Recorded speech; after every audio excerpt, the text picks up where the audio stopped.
Go. Hello, everybody, and welcome to, if you ask me, the 11th episode of Literally Liminal. And if you ask Virgil, then the 9th, apparently. Oh, is it? Okay. Yeah, that's what you put on the thumbnail was Andrea was the 8th. I don't know why. I don't know. Are we counting the trivia nights? The trivia nights. Yeah, I'm not counting them. I guess I'm only counting the guests. Those are like I don't know. We'll have to come up with another title for those episodes. Yeah. Yeah, that thumbnail Virgil did was absolutely that was a great thumbnail. We were hoping you Virgil emailed me and said, "Boy, I hope he likes the Disney Tarzan." I think you might have remembered Richard's last live where I said I did not like it, but I thought that was very funny. I kind of did a little. I was like, well, Virgil. It was so silly. I was like, it was great. No, I thought it was very funny. Well, it's glad to be on. Glad to be on, guys. Absolutely. Thanks for having me on. Awesome. Yeah. We'll get into this in a minute. I just want to let more people kind of stream in here. I'm glad to kill your numbers today. You will not. Absolutely not. I'm very excited to talk to you, and I'll tell my story about kind of how I found out your channel in a minute. Let's see what people are saying. That thumbnail is how I'll always picture Chris in my mind now. Andrea's here. Hi, Andrea. Andrea, what's up? Hi, Andrea. Captain Finity, Time Travel Police is here. Right. Captain Ghost Finity, Readers in the Sky. Ghost Readers in the Sky. What is your actual name? Do you Greg, reveal that? He's Greg. Greg. Okay, Greg, good. Hi, Greg. I have to. And I don't know if you're I'm a whippersnapper compared to you, Greg. So I'm like Richard and you. I'm one of the older ones, maybe on this corner of BookTube. Yeah, I feel like Greg's in the Southwest. I feel like he's. I think we might be neighbors. I think he's in Idaho. Correct me if I'm wrong, Greg. Oh, he said this. He's told me this. I keep forgetting this. I can't keep all this straight. Yes, I think you're right. You're pretty good as it is, I have to say, with remembering people's details. Yeah, I think you're right. I think Idaho. And you got Virgil there to fill in the gaps. So that's right. Sometimes. Oh my God. Yeah. Until the next one. Frankly, I'm having a hard time getting past Jim's latest Beauty and the Beast thumbnail. Oh my God. I love it. I think it's great. I've already put up my 2 requests in the Discord for the show tomorrow. Oh man. Goblin's here. Goblin. Hey, Goblin. Nightmare Fuel, says Jake. Yes. What's going on, Jake? Dagon Studios. Hi, everybody, he says. Yeah, hey, Dagon. It was fun. I was watching some of Uncle Jimmy's live painting thing last night. He's pretty talented, that one. Dude. He is. Oh yeah, 90s Disney should creep on out. Other than Emperor's New Groove. I like that one. I loved Emperor's New Groove. Oh man, Mr. Bandana Head's here doing chicken jockey for us, keeping it alive. Chicken jockey. That's an inside joke I guess I haven't got yet. It's a Minecraft thing. So the first time Virgil and I went live, strangely, both he and I had just taken our kids to see the Minecraft movie. Not our kids, but the children we have separate. It's okay, But so chicken jockey became a thing. Jeff, I think we were born the same year. I was born in 67 there, Greg. So I'm 50, going on 58 here from October. So yeah, you're 10 years older than I am. You got 10 years on me. Yeah, probably 15 on Virgil. Who looks same. Lincoln young. Oh, you're saying you guys are both 47? Yep. Virgil and I are and Nick, we're all the same age. Yeah, Nick's around that age too, right? Yeah, my beard throws everybody off. I get called Boomer a lot in the comments, but I am firmly Generation X. And then you got guys like Tim and Brian who are, about 16 or something. So. Right, exactly. Speaking of Tim, hey Chris, hey Virgil, hey dude. Yeah, he changed that when I started to make fun of his age, I guess. So I gotta say, right before this went live, about an hour before this went live, Tim dropped a video of the best 7 sword and sorcery stories, and I was I think it had been up for 5 minutes when I clicked on it, and it is the best content I've seen on YouTube. Well, since Virgil's last DAW video. If you, when you guys are done with this live stream, don't leave us now. But when you're done with this live stream, make sure to go watch Tim's new video. It's great. Awesome. I only got through before I came on. I only got through the first bit where he's in his robes and casting spouting spells. a bunch of D&D jargon there. That was pretty awesome. fun, though. Casting spells. Of course, Virgil's very fun and interesting DAW video I watched last night. So. Nice. So clear it up, Virgil. Were you inebriated when you made that video? Nope, not at all. I had high on life. I had like 20. Yeah, really. I had like 20 minutes before I had to leave and go pick up my daughter from school. So I'm like, well, I have to make it quick. It has to, and we'll just see how it goes. It was incredible. It was so much fun. The only thing that would have made it better, Virgil, is if you were in a smoking jacket instead of a robe. I know. You know, the robe was the best I could do. Yeah. All right. Constance says your thumbnail is disturbing, Virgil. I wasn't sure if she was referring back to Jimmy's or to this one. Oh, I think she might be talking about Virgil. That's a good question. Probably Virgil, yeah. But it's not as disturbing as Jim's. So. Yeah, Jim does take the cake. Yeah, you picked a moment that I don't think in the original cartoon is that touching, but it looks really touching on the thumbnail, Virgil. I've never stroking my face, man. Oh, this is what he meant to say. Hey, Chris. Hey, Jeff. Hey, the dude. He's referring to the video you made. Well, it's just like your opinion, man. Did you have the dude in mind? I didn't get any dude vibes from that. A little bit. I had it for the thumbnail, and then I was like, "Well, I'm just gonna keep it." I guess you put dude on the thumbnail. That's why the robe. I just kind of like trying to get that same vibe of him being like Jeff Bridges, kind of with his head tilted back, just kind of trying to get that. Oh, for the thumbnail. Yeah, for the thumbnail. And then I like, well, let's do this, keep it on. I'm like, yeah, yellow sunglasses, that'll work. My daughter should have mentioned someone's peeing on your rug, man, or stealing your rug or whatever. That's right. Oh, we got to ask the chat. We wanted to do this. How's all our volume levels? If anybody's too loud, let us know. Let us know either way. What's up, Brian? Anything, but hey, Brian. Brian, what's up? Yep, I turned 58 a few months ago. Me too. I was born in 67. That's book cover. Book deco. Book deco. The Gates. I took a little German in high school, but I forgot most of it. But I could say V Gates anyway. Nice. And es tut mir leid. You're doing better than I am. Yeah, I remember very little from German class. Although I did like it. Generation X. Yeah, I took it for 2 years, but what I should have done is went overseas and used it. Yeah. So. Yeah. But I didn't, and so it went away as it always does. Closer to 13. Goes. Well, yeah. Right. I like unhinged 13 going on 30. Unhinged Virgil, yes. Really. What did you say? I prefer hinge. I can't impaired? remember. I don't think I said hinge. Impaired, hinge and something. Yeah. Hinge impaired, something. Like yeah, right. There's something in the water this week. Yes. Yeah, I thought that after I was starting to watch Tim's video. I was like, Virgil now, first Virgil, now Tim. What's going on? Action. Oh, so the thumbnail for this live stream. So yeah, the thumbnail for this live stream is Virgil's. Yes, I created it. Yeah. Yeah. The Beauty and the Beast one, Constance, is Uncle Jimmy's on News from the Gelding. That's the one for tomorrow's pop-up radio one, and that one is interesting.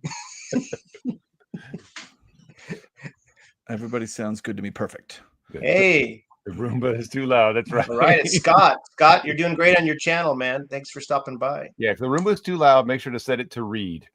I don't know Scott. Who's Scott? Scott is he's a Hollywood guy. He's written for Big Finish, Doctor Who audios, and some others, and he's also done a lot of RPG game books and written games. And he has a new channel. I don't know if you find under Wild Die Woodard or Scott Woodard, but it's a very cool channel. He's doing a lot of book trek videos now. Cool. And everyone should check him out. Yeah, that sounds awesome. Yeah, he's awesome. You should check him out. Okay, good. I'll go find him. That's great. Yeah, just he too, knows you're too his onions, as Jimmy would say, or old. someone would say anyway. If it's too loud, you're too old. That's right. Yeah, yeah. Hogan's Heroes. Yes, exactly. Yeah. Virgil, my favorite part of your video was your absolute refusal to pronounce the word Saracen. Saracen. Yeah. Saracen. I was like, Saracen. I said it right. I'm like, you know what? Just keep going. Yeah, that's what you have to do when you're struggling. Yeah. I just knew one sentence from 2 years of French in school. Je ne pas means I don't know. Yeah. Yeah, I tried to take some French back in college, and it was really difficult. I'm a little language impaired, other than English. On a good day, I know English pretty well, but Yeah. I struggle with the Yep. other languages. Yeah, go find him. Wild Digest. That's it. Sorry, yeah. sorry, Scott. The Wild yeah. Digest. I'll look for But it. I think too. if you That's search good. Scott Woodard, you'd probably find him. I don't know. Brian says Virgil will love Scott's channel.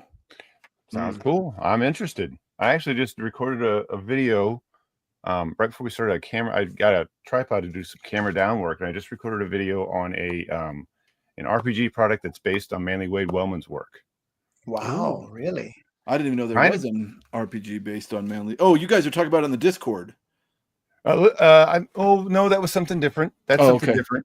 But yeah, so this is something, I think it's out of print. I don't think you can buy it anymore. But I was done in the past. Do you know when it was done, Virgil? oh, it's not too long ago. I can show it, but I'd have to go grab it. If you give me a second. Oh, we'll look for your video, man. That's cool. Well, speaking of videos, I really liked your the Harry One Shall Dance Judge Pursuant video. You got me to kick myself in the ass to film a video about my Wellman shelf and collection. So I'm going to drop that this weekend coming up. Yay! So, yeah, I'm looking at that that collection that you mentioned and someone else mentioned, that of all the Silver John stuff, because it has all the novels in it too. I didn't realize it had the novels. It has all 5 of the novels. Yeah. Yeah. So I'm definitely going to look into that. Let me go grab this thing I was going to talk about.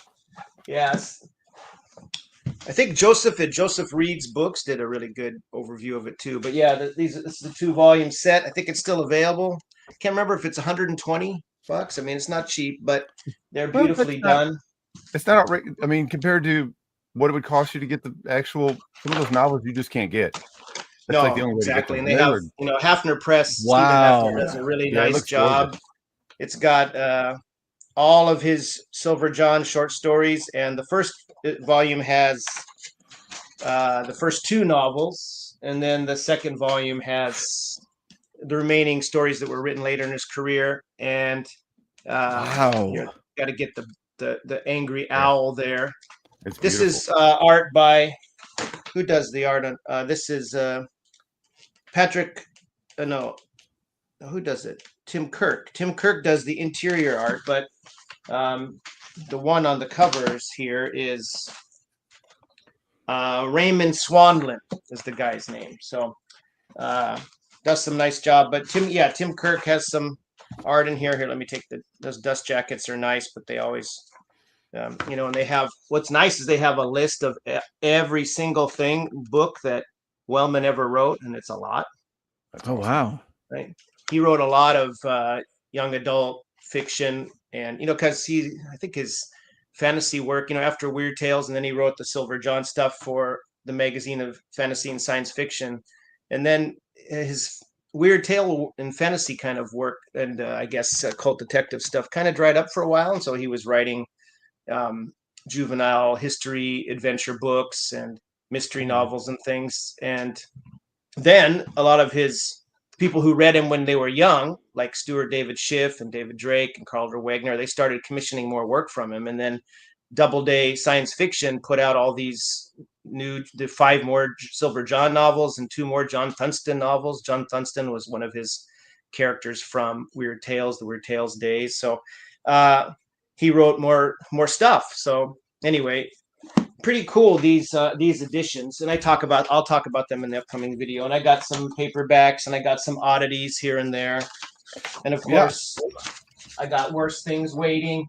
Yeah, that's actually, I want to cut in there and just talk about kind of how you came to BookTube. I was randomly the algorithm started me on your worst things waiting What do you video. know? It actually works. Yeah.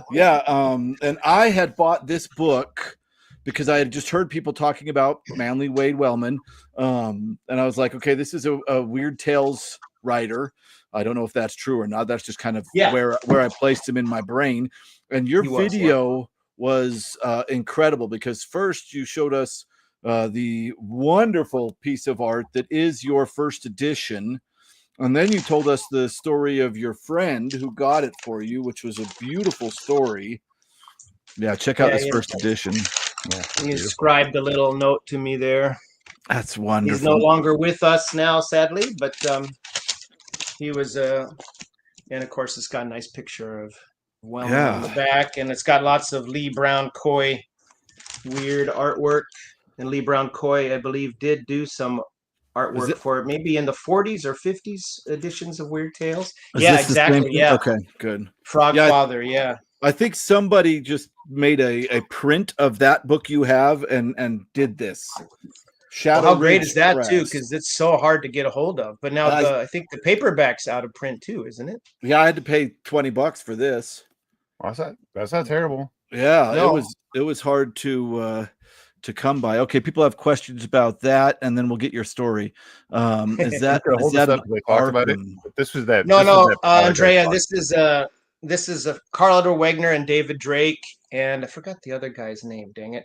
3 guys in Drake and Wagner, of course, fantasy and in case of Drake, science fiction writer, etc. They formed a small press, Carcosa Press. They only put out 4 books. I'm sure they were heavily influenced by Arkham, and the first 2 were by Manly Wade Wellman. There's this one, Worst Things Waiting, and then there's Lonely Vigils, which was also reproduced in a paperback trade paper like the one Chris has, and that's still available for about $20. And that collects, I believe, all the John Funston short stories at the time, anyway. And they put that out, and then they put a Hugh B. Cave. I think it's Mergenstrom and others. Yeah, I've looked at that one. I'm so tempted because I'm reading through that right now, and it's so good. I think E. Hoffman Price was the other one they did. So yeah, they did only had a chance to do 4. Do you have? Oh no, this is that Wellman inspired gaming product. Yeah, this is the box for it. But yeah, so I did a thing on this. I don't think it's in print anymore, but yes, I did a thing. I've got to do the editing for that video. But show us one more time, Virgil. Sure. Is this related? Is this Dungeon Crawl? Dungeon Crawl Classics. Yeah, so that's a Chained Coffin. Yeah, Goodman Games puts that out, but this is heavily inspired. Michael Curtis did this, heavily inspired by Manly Wade Wellman, like fantasy in Appalachia. Cool. How fun. That's neat. Yeah. So that's I don't know when this came out. I want to say early 2000s, but they never reprinted. I don't think they ever reprinted the box set. I think you can still, I think you might still get the PDF. Maybe you can get a reprint of just the book, but it has some other stuff. So yeah, I just kind of flipped through, just trying to get my camera down stuff going because I've got so much gaming stuff. Thank you, Jim Groche. Thank you, Goblin. I said his name in my video back in the day, but I completely spaced his name because I wasn't familiar with him. Maybe he was the financial backer or something. But yeah, it's a beautiful book, and I'm sure I think the other one is E. Hoffman Price, Lands something and Far Away. I can't remember the name. That one, they're quite rare, and that's a real sad thing because Wellman's so good. It's just too bad that he's so hard to get a hold of. Yeah. So yeah, everything that I find, and I think I have a couple. I'll pull those out in a minute. I think I have a couple of Wellman's science fiction novels. Yeah. I know he wrote some, and I know he wrote a Captain Future novel. He's one of Edwin Hamilton wrote most of them, but Wellman at that stage was kind of, writing anything he could for the pulps. He was living in New York at that time, I think, and pumping stuff out. Wellman rocks Appalachian witchy occult stuff. Very cool. I've got a pretty big collection, but I need that Worst Things Waiting. Yeah, I was just lucky. I found it in a Colorado bookstore, but I mean, again, mine is not even an original. And Carcosa Press, I've heard about. They've done quite a lot of stuff. I guess. Well, they only did 4, I think. 4 total books. 4 books. Yeah, wow. I don't know if it was because it's probably expensive to put together. This is a well-made book. It did get a World Fantasy Award. This one, it won World Fantasy Award. I think this came out in 1973, so I think it won World Fantasy Award in 74 or 75 or something. I'm just jealous of that name, Carcosa Press. Yeah, such a cool it's got a really name. cool. It's got a really cool imprint too. You see their imprint. Oh yeah. Oh yeah, that's incredible. It's beautiful. Sorry, I probably don't have this on proper mirroring. No, you do. You're fine. No, it's Okay, fine. good. Yeah. I was worried about that for a second. Yeah, Tim started reading John the Balladeer the other night. Oh, Ugly Bird was fun. And Nick, how you doing, buddy? Good to see you. Nick, hey, Nick. Yeah, Tim, I um, think Virgil's advice to only read, 2 or 3 and then take a break is good. I mean, I liked him enough. I read the whole thing straight through, but for a newbie to Wellman, it might be good to space him out. I agree. Jake, just that era of fiction, Wellman talk. if you're not used to it. Except the Wellman talk. Yeah, Jake. Can't all be sci-fi. The only David Drake I have is his love letters to Wellman, Old Nathan. Don't know anything else about him. I have Old Nathan. Go ahead, Virgil. Sorry. Oh, I read David Drake he's known for his fantasy series, but I read there's a more recent, I think it's called like Cthulhu 2000 or something. There's a more recent like publication of a bunch of writers doing Cthulhu or Lovecraftian horror that was put out, right? And David Drake has a story in there. I cannot remember what the title of the story was, but it was amazing. Yeah, David Drake, I think, is probably known to a lot of military SF guys, sci-fi guys, science fiction guys. Because he wrote a lot of that. He wrote a lot of fantasy and some horror stuff as well. And I think he just passed away last year, sadly. Did he pass away? I didn't know that. I think he did. I could be wrong on that, but I think look it up, chat. He passed away. Tell us if David Drake passed away. Hammer Slammers is the thing. Hammer Slammers. That's right. Yeah. Old Nathan is about it's set kind of in Appalachia again. He's a man who fought in the Civil War, but the books are set like 50, 60 years later. And he's a wizard, and he can talk to and converse with animals. And it's like it's even dedicated to Wellman, to my late friend Manly Wade Wellman. That's fantastic. Manly Wade Hampton Wellman. So yeah, there's 5 stories. I highly recommend this if you can track it down. This is, I think, is this Bain? This is a Bain book. I don't know if it's still in print or whatever, but little earthier, those guys. Little earthier maybe than yeah. Oh, okay. Sorry, it was almost 2 years ago. Thanks, Book Deco. Yeah. So here I've got the Hammer Slammers. I got it on clearance, I guess. Hammer Slammers, yeah. So and we've got a forward by Gene Wolfe. Put him on the big screen. There we go. Yeah. Gene Wolfe, nice. It's a Gene Wolfe thing. Yeah. So it's supposed to be really good. I know. I've heard he's a good writer. Great things about it, but I've never read it. But that short story was all about that I read. It was like a Cthulhu-esque short story. It was all about the rubber trade, and it was just so like the people in that story are the horror, and like the Cthulhu monsters are like almost good compared to the atrocities the humans are doing. It was it was a fantastic commentary. You hate the main characters. You hate them. And it's so well done. I couldn't believe what amazing story that was by David Drake. I gotta say, this is the first time everybody's getting up before me. You're all getting up. This is an area I'm not as familiar with, but I am really enjoying you guys talking about it. Well, the first David Drake I read it's the Stuart David Shift guy who he did this chapbook called Whispers. Or not chapbook, I guess you'd call it not a fanzine.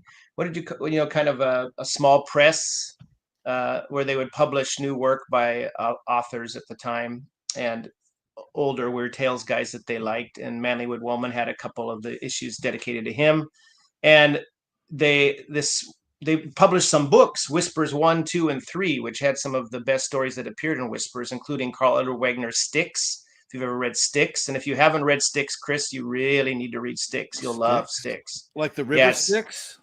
No, Styx as in Styx. That's kind of where Blair Witch Project and their little weird stick nest things, they were kind of influenced. And the Lee Brown Coy, the guy who did the art in this, in The Worst Things Waiting. There he is. There, Lee Blancoy. He did the art and whispers for that story. And anyway, Whispers had, what was it? Carl Edward Wagner. Carl Edward Wagner. Yeah, he wrote, there's a. It might be in the collection. I think it's still available as an ebook.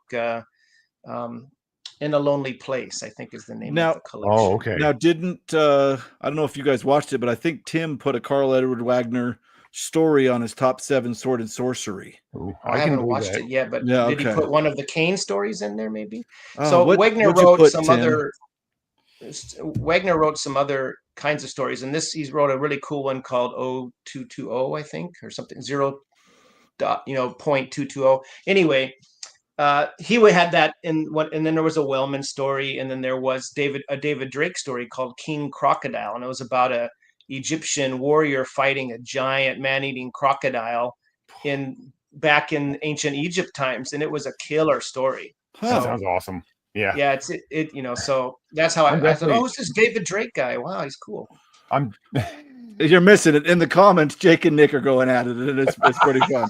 You're gonna have to put some of those up there. What are they fighting about? No, I'm not putting them up because you guys are talking Manly Wade Wellman, and a lot of people like this a lot more. But that's funny.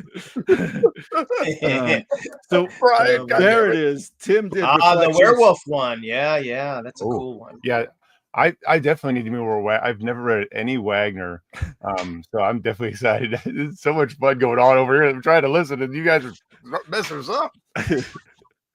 Oh man, where am I? Stop being mean too much, to Jake, everybody. He's paying me $2 to say that. Stop it. Oh yeah, I think it's in this one here.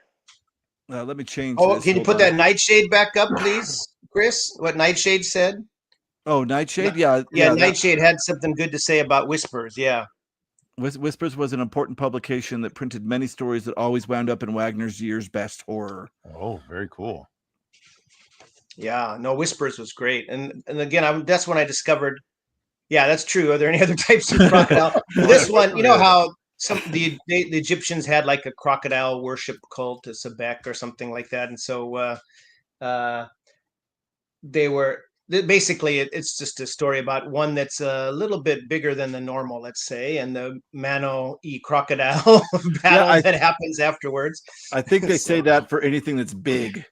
When an animal gets to a certain point, it becomes a man eater. Yeah. Maybe because it's easier prey. I don't know, but yeah. In this one, Death Angel Shadow, the first story is Reflections in the Winter of My Soul. Have you read any Kane, Chris?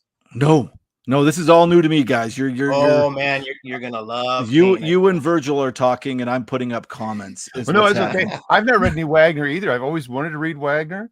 I just had never had the opportunity to pick any up. So it's just something I have to rectify at some point.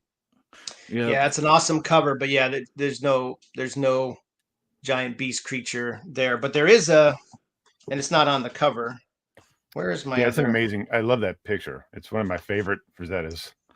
In Night Winds, there's a story called Two Suns Setting, where Kane and a giant, he meets up with the giant. Now, this is not a giant like 100 feet tall or anything. It's like a 10, 12, 15 foot guy. I forgot how big he is, and they sit around a campfire and then they go into battle a giant cave spider. It's a pretty cool story. Cool. Yeah. Nice. I love giants as monsters. Giants are one of my favorite monsters. I don't know why. What's up? Hey, Masonic. Yeah. Sorry, you get me talking about Wellman and those kind of things. I know. I knew it would happen. That's why I wanted. That's why I was excited about this. Yeah, I love Manly Wade Wellman. I think Nick said it best. I love him. I wish more people would read him, but I kind of like that he's sort of like ours, or he's sort of we can kind of he's underground or something. There's a great energy with that too. So that's true. But I do. It's not. But I don't want to restrict him either. I totally want other people to try him because I think some people would just absolutely love it. I've never read anything else that was like Wellman's, like Silver John stuff, which is really the only thing by him I've really read, except for that one other story. Just so good. That's all. His power as a writer just increases as he got older. So, the early word tale stuff, some of it like the Harry One Shell Dance is a lot of fun, and some of it's quite good, and then some of it's more just pulpy. So not everything is equal in his writing, just like with a lot of other writers. Sure. But like you say, he's usually doing something different or interesting, right? I would totally say that, yes, because he always seems to, if you were to say, if someone were to describe you the premise of one of his stories, it might seem like, oh, I've read something like that, but I'm like, but he does something different with it. He does something you've not seen. I love that.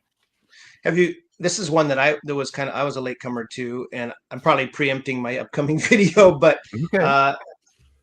Wellman wrote these stories. The first one was for, I think, was it Amazing Stories Amazing Stories, and then he wrote this first one, Hawk the Mighty. This is like a Cro-Magnon tribal leader who goes to Atlantis and fights creatures and stuff. And I don't think it's like closest Wellman ever came, maybe to Sword and Sorcery. It's not 100% Sword and Sorcery, maybe, but this publication called Planet Stories, who also put out a version of Who Fears the Devil, which was the first Silver John collection. Oh, very cool. Anyway, they put out this, it's like 7 stories maybe, and the rest of them I think were in what was it, Planet Stories, or not? I forgot. Not Planet Stories. It was in another pulp. Anyway, that's a pretty interesting. Oh, really? YouTube has a narrated version of Two Suns Setting. That's cool. Very cool. That's the giant Cain and the giant battling a cave spider book. Oh, very cool. Story. Yeah. Well, I am looking forward, Jeff. So that's right. That's the Wellman. The Solar thank Invasion. you, Virgil. That's the Wellman Captain Future novel, I think. Yeah. Okay. Have you read any of his sci-fi? Yeah, Twice in Time. Yeah, Time Travel and Leonardo da Vinci. I have that one, and I have another one he wrote with his son called Sherlock Holmes and the War of the Worlds or something. That, but I haven't read any of his science fiction. I know some small presses put it out. I think Hafner Press put a few out too, or Nightshade Books did when they were doing these others. Somebody wrote 15 on it. No idea why. I wish I had gotten all those Nightshade books. Those and the William Hope Hodgson's. I wish I would have grabbed all those. I just didn't have that kind of money at the time. They were making these beautiful things, and I'm like, how could you do this to me? I'm broke. I got the first Nightshade's Hodgson one, The Boats of the Glencarrig, I think it's called, but I didn't get the remainder, which was stupid of me. I should have done so. And I almost got the one that has the House in the Borderlands. I almost got that one, and I'm like, oh, I'll wait. And like a week later, I went to go get it, and it was gone, and it was like outrageous, and never went down from being outrageous. Were those were limited runs, right? I'm pretty sure. Like you probably have the same. I've probably shown it before. Did you guys jump to William Hope Hodgson? Sorry. Yeah, that House on the Borderland, nice. I have the dumb corn cob cover or whatever, but on paperback. But Jake, so what is that you got there? You just got the best. Jake. This is the Ghost Pirates. That's the one I have. Sorry, yeah. I have the Ghost Pirates. The first. This one I could get, but I missed out on the other one. I have not read it yet. Like you say, they're beautiful editions. Yeah. Oh yeah. All right, everybody, I'm getting up. Okay. Go ahead, Chris. Yeah, so they're great. I mean, I haven't read very much Hodgson, but he's somebody I really am looking forward to reading a lot of. I got Carnacki, the Ghost Finder. Right. This old. That's a great cover. What is the? This is a Sphere books. I've not heard of Sphere books, but this is his occult detective Carnacki. Chris, have you read any of Hodgson's Carnacki stories? No. Yeah, there you go. There you go. But nice. I have some, which is the step in the right direction, because this is hard to find. And I actually got this at Goodwill. And I'm not going to lie. Wow. Unbelievable. I thought it was, I confused William Hope Hodgson for Manly Wade Wellman. So I bought it thinking I was buying the guy, Manly Wade Wellman, when I was buying the Borderlands guy. Well, you bought another good guy, you know? Yeah. So there you go. So I've got Hodgson's the great here. Yeah. And then I also wanted to show this one.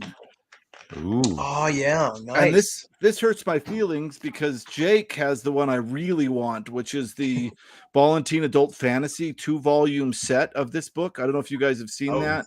I haven't seen that one. I've got a few Ballantine Adult Fantasy Yeah, I collect love back them. home, but I don't have that one. That's I, sweet. I've got about half the series, and I'm always collecting more. But anyway, I've heard, yeah, they are really cool, Jake. That was a good grab.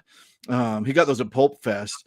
But a lot of people are telling me to read this. They say that this is kind of the what were they saying? The first of something. He did something first here. Well, And it's I a can't. very, it has a, I think you would like it, Chris. From what I recall, it has a real surreal, time trippy sort of, not time, but like Yeah. trippy, astral projection through the stars sort of section. But I know that Steve at Heroic Book Adventures reviewed I think it's a guy named Stoddard, James Stoddard, maybe did a retelling of that Huh. because it's this. Hodgson wrote in a really old vernacular Right. I've heard for that. Nightland that sometimes puts people off, but the story is so cool. So uh, this Stoddard guy, if I'm remembering his name correctly, I might not be, kind of took that story without changing any of the elements of the story and just made it a little more palatable for modern audiences, I guess. But and I don't. he It highly recommended that one. doesn't seem too archaic.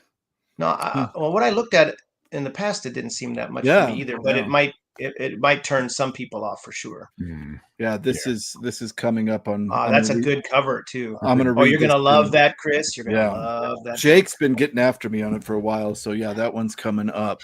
All right, let's look at some comments after all that fun, and that was fun.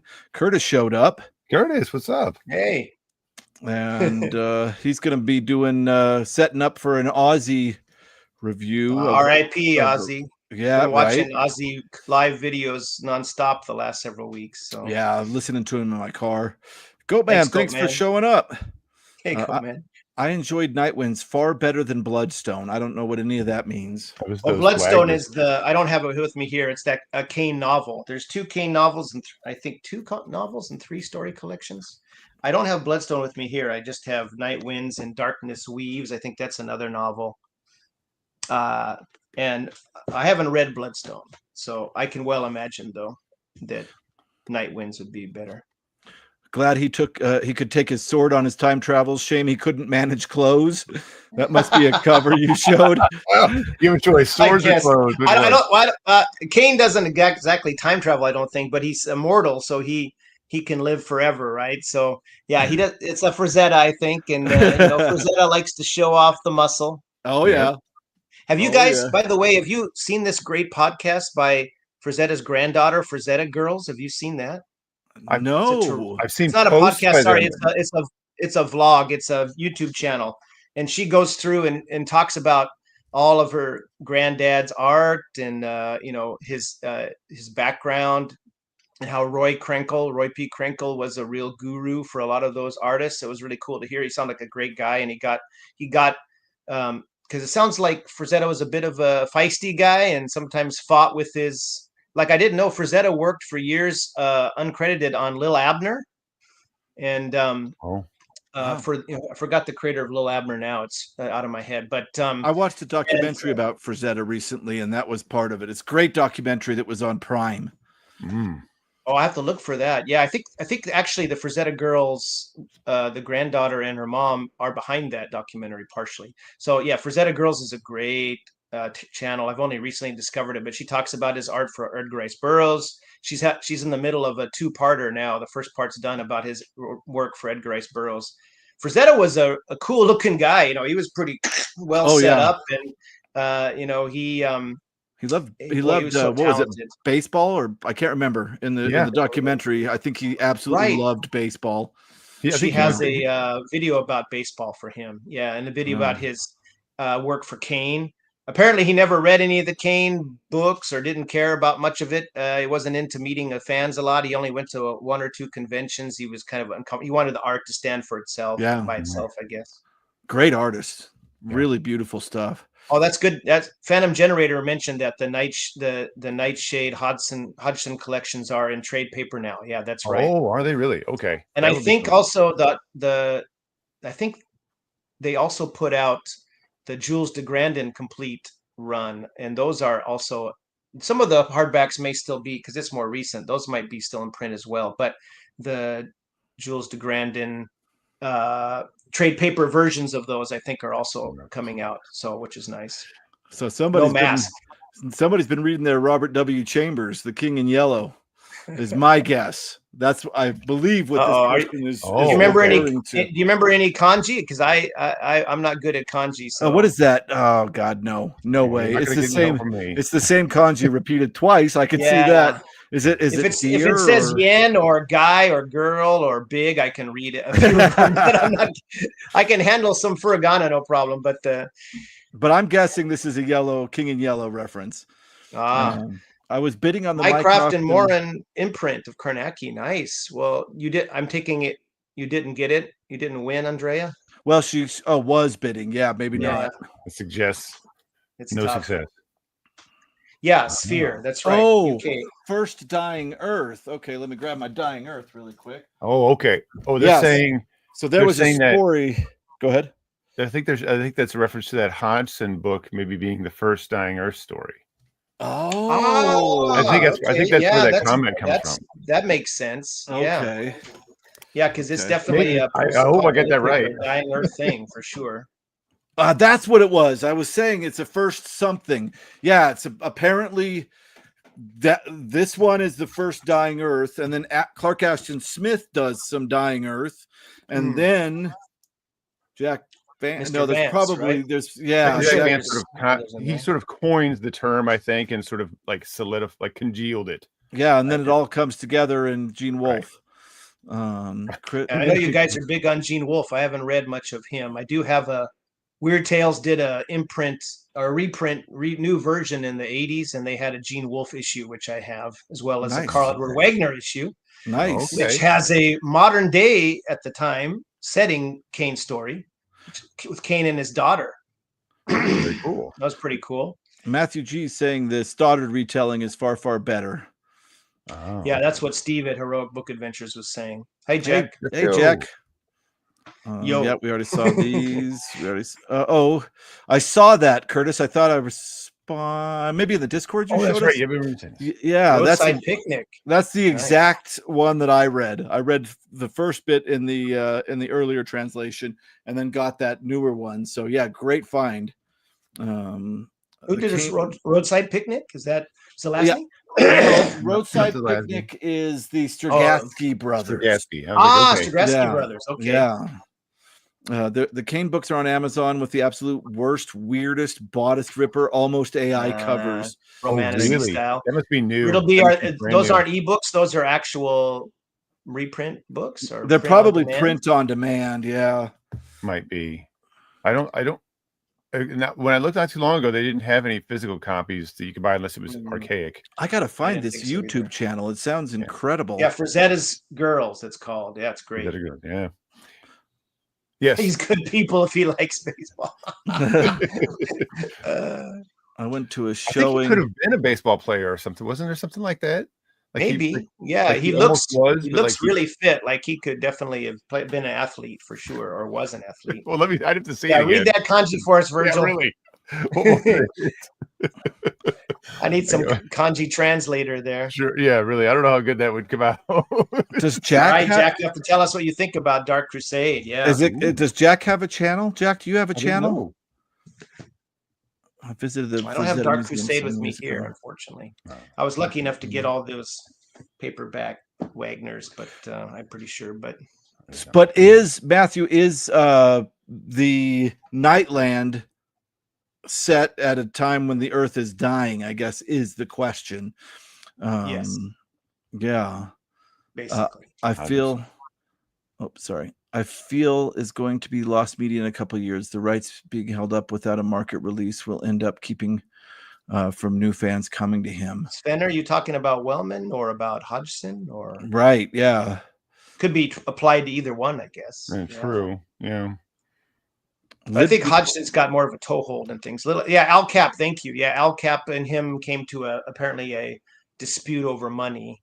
Cap wanted, ebooks. Okay, Cap wanted, I think, right. I think Frazetta was getting $1,000 for working his ass off behind the scenes for a project, and Cap offered him 500 and coming to New York and no expenses or something, and they fought over that, and Frazetta said "F you, buddy," and walked. So wow. But it took him a couple years to get his career going, and thanks to Roy Krenkel, who said to Canaveral Press when they were doing the Edgar Rice Burroughs issues in book form, and Krenkel was doing some of the art. He said, "Hey, I got this guy who's really good," and he got Frazetta in there, and he did the same for some comic work as well. So helped launch Frazetta's career again. So Sven was talking about Carl Edward Wagner. Yeah, that's true. His books are, again, ebooks maybe, but Jack does not have a channel, but he does post reviews on Instagram if anybody's interested. Jack, you need to start a channel, buddy. Shuffle Boyle, thanks so much for showing up. Get some sleep, man. I know we go late for you. Thanks for coming, Shuffle. Right. Shuffle off to bed. The Nightland is set in a time when the Earth is dead. So are you saying it can't fit into the dying Earth category? Because it died already. I think just saying that maybe that it's okay. Here we go. Okay. Interesting. Yeah, that's fair, I think. Yeah. All right. Yeah.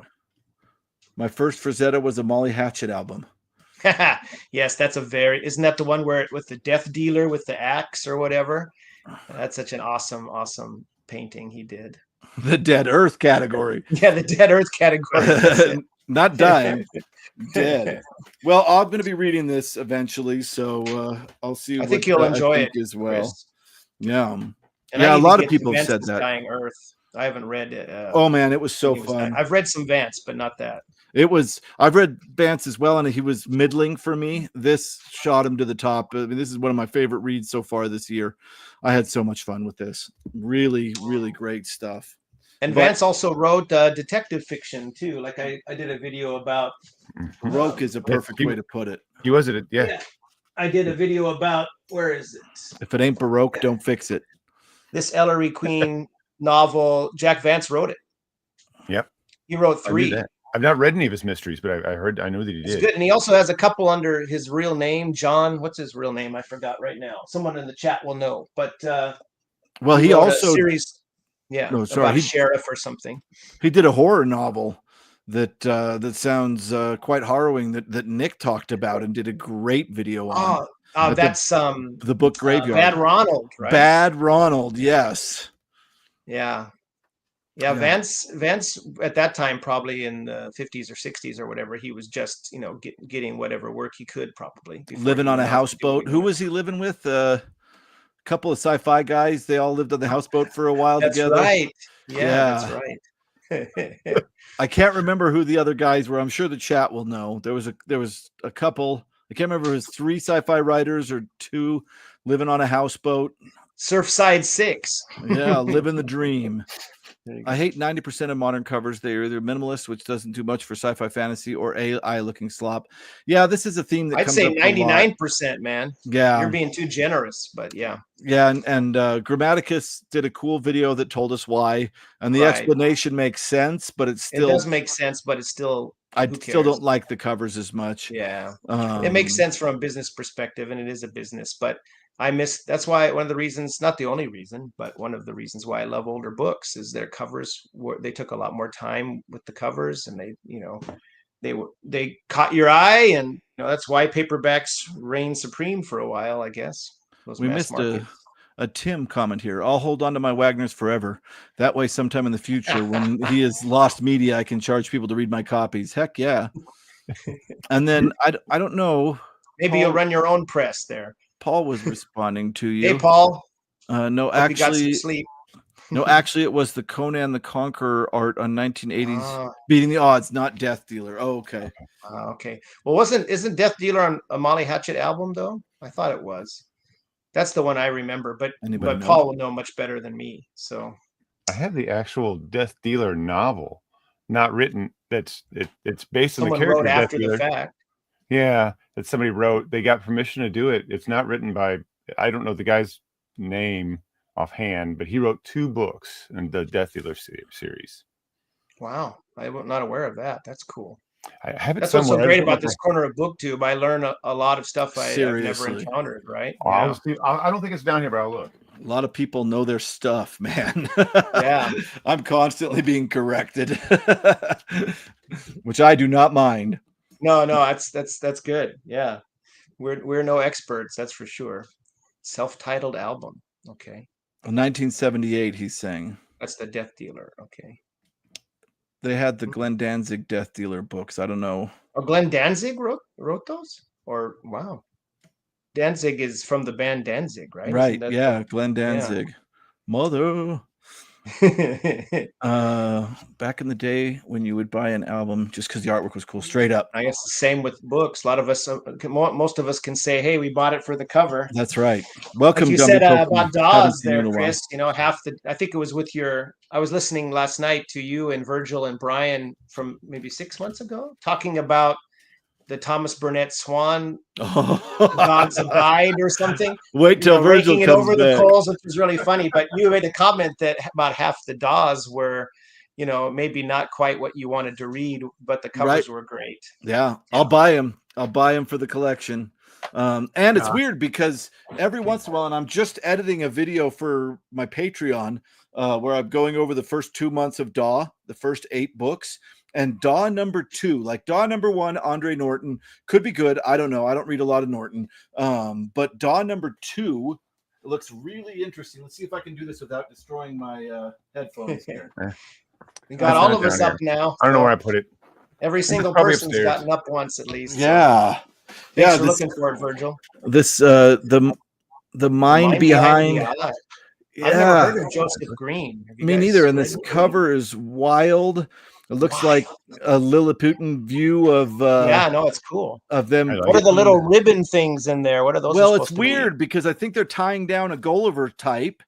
But when you look at it, right, yeah. Let me change this here. When you look at it close, they're actually roads. If you look up at the top, God, I hate. The roads going up over the. Yeah, there's a statue. Maybe there's 2 people up here. Oh yeah, and I think it's a big old corpse. Like, like everything about this, I'm like, I want to. What does the blurb on the back say, Chris? Excellent. The style is lucid and intelligent. The theme audaciously original. In the fairly near future, genetic engineering has produced 2 super intelligent men, Gold in the USA and Pedrovina in the USSR. Meanwhile, the solar system has been visited by aliens who seem to want to eliminate Homo sapiens. An alien ship comes to grief. Yeah, I don't know. Yeah, it looks interesting. Well, yeah. It reminds me of that Ballard story, the giant on the beach or whatever. Oh, yes, the drowned giant. Great story by J.G. Ballard. I'm thinking when I see that image. Yeah, you're right. You're right. Okay, a lot of people have said a lot of stuff. Are we ready? Yeah, let's hit it. Roll them out. All the Molly Hatchet covers are either Frazetta or Ken Kelly. Very cool. That's right. 2 Ken great Kelly. tastes that taste great together there. James Silky wrote 4 Death Dealer. James Silky. Okay, so I have the first. Thanks, I have the first one, but I don't have it down here. There are 4 Death Dealer books. Are they any good, Scott? Or just good for their covers? Oh, here it is. Jack Vance shared a houseboat with Paul Anderson and Frank Herbert. So says, Frank Herbert. Frank Herbert was there's some good documentaries, but he was way into psychedelic mushrooms and really good buddies with the guy that grew them. I think he was he living in Oregon? Because I used to live in Oregon in Eugene, and I read somewhere, I think, that Herbert was spending time in Florence, Oregon, which is on the coast, and there's a bunch of sand dunes, and he was hanging out at a buddy's house, and I saw all these dunes, and that partially inspired him to write Dune. Yes, that's the story I've heard as well. And it's funny because for me, it makes me think of Kobo Abe, who wrote The Woman in the Dunes, which is a wonderful Japanese novel where Kobo Abe himself was studying dunes to do a journalistic piece, and it ended up, yeah, really, really. I'm familiar with the movie, but not the book. Wow, yeah, okay. the book's really good.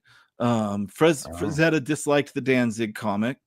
They were comics. Okay.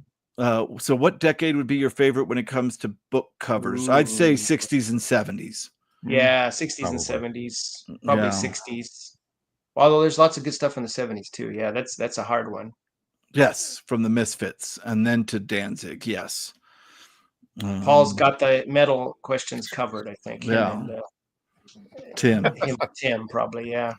To be fair, Frazetta hated well, I think everything. he liked his family's fan, but because it seems like they have real fond memories of him. But yeah, he might be another Frank Miller type that didn't ever like any of his adaptations or use of his work, perhaps.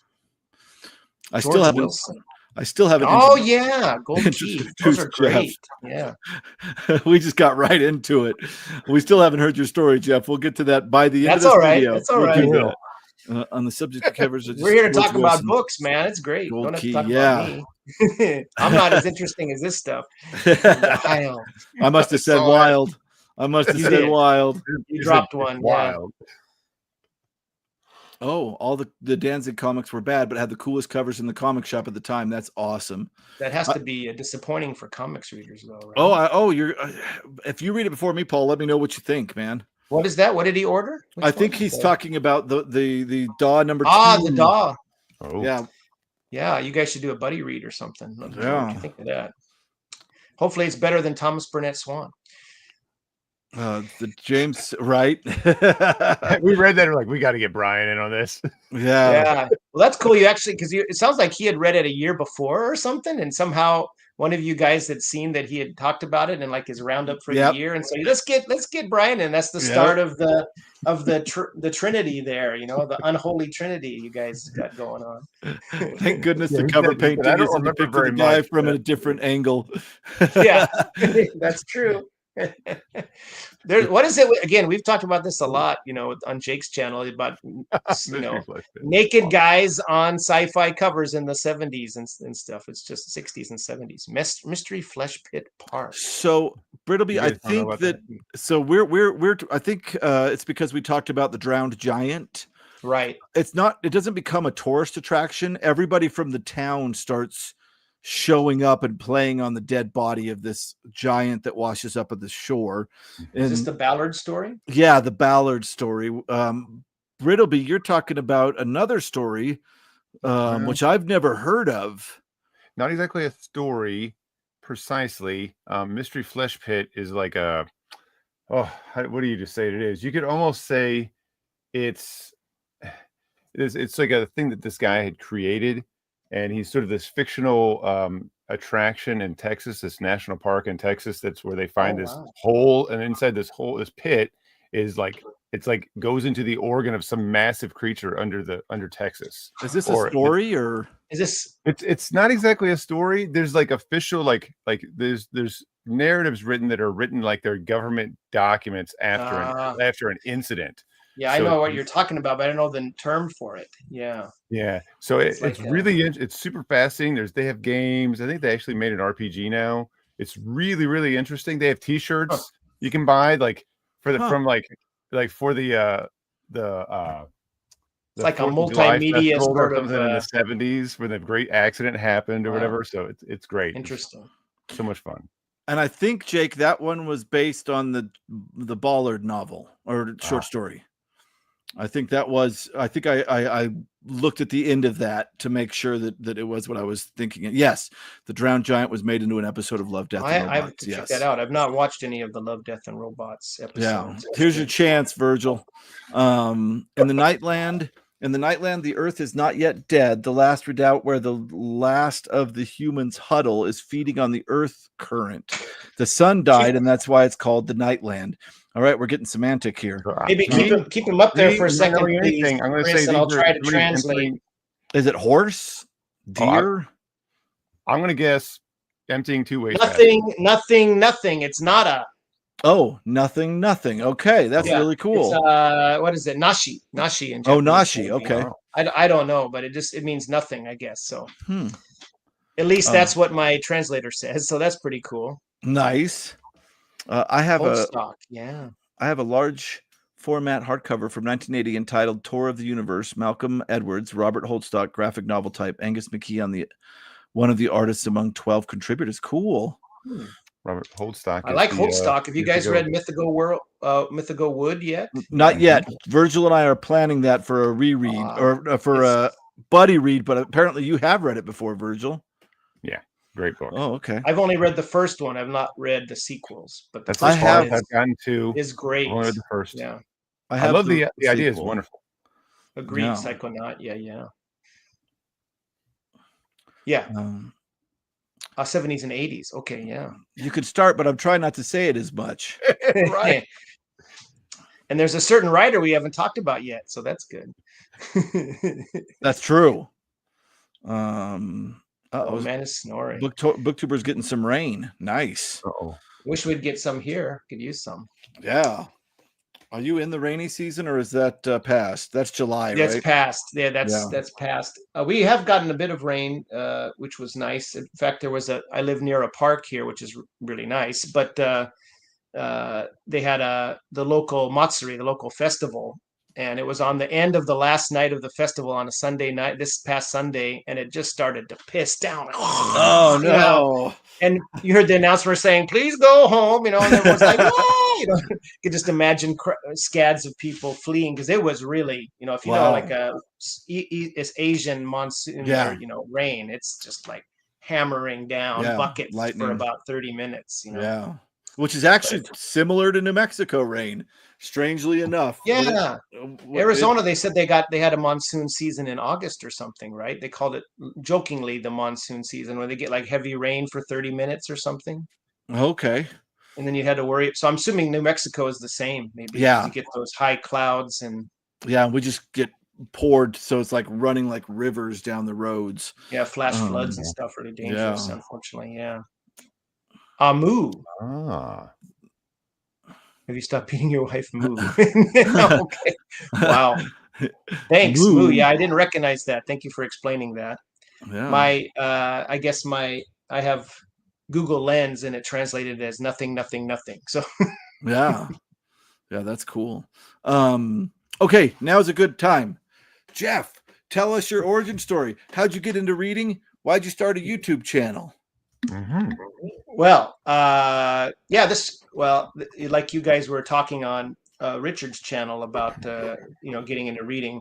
Mm-hmm. I think a lot of it was from my grandmother. My mom was a single mom for a while, so when I was really little, my grandmother took care of me, and she was a huge reader, and so I can't even hardly remember a time where I didn't read. But I read a lot of kids' book stuff for quite a while, so the usual Encyclopedia Brown. I read lots of talking animal books, which I'll talk about at some point on my channel, probably like Tim's Redwall videos or Brian's Animorph videos. People will run the other direction. But I just loved reading. I was an only child until we adopted my sister when I was 14. So I just when you're an only kid, you find ways to entertain yourself. So I read a lot. And I got into I liked a lot of the same. What I kind of remember is like a kind of fixed point, I guess, in my past. I remember in the summer of 1981. You guys are too young to probably have been around for this, but Indiana Jones Raiders Lost Ark came out, the first one, and also that year they were showing Thundar the Barbarian on Saturday morning, which Virgil loves Thundar, great the Barbarian cartoon, and my friend Kelly, the one who gave me this Worst Things Waiting book later. Talking animals. Yeah, I'm with you there, Tim. He was introducing me to like Kane and Conan and stuff. And I had read some Edgar Rice Burroughs before, but that's also when I was getting into, when I showed in the DAWs, some of my Lynn Carter's. Yeah.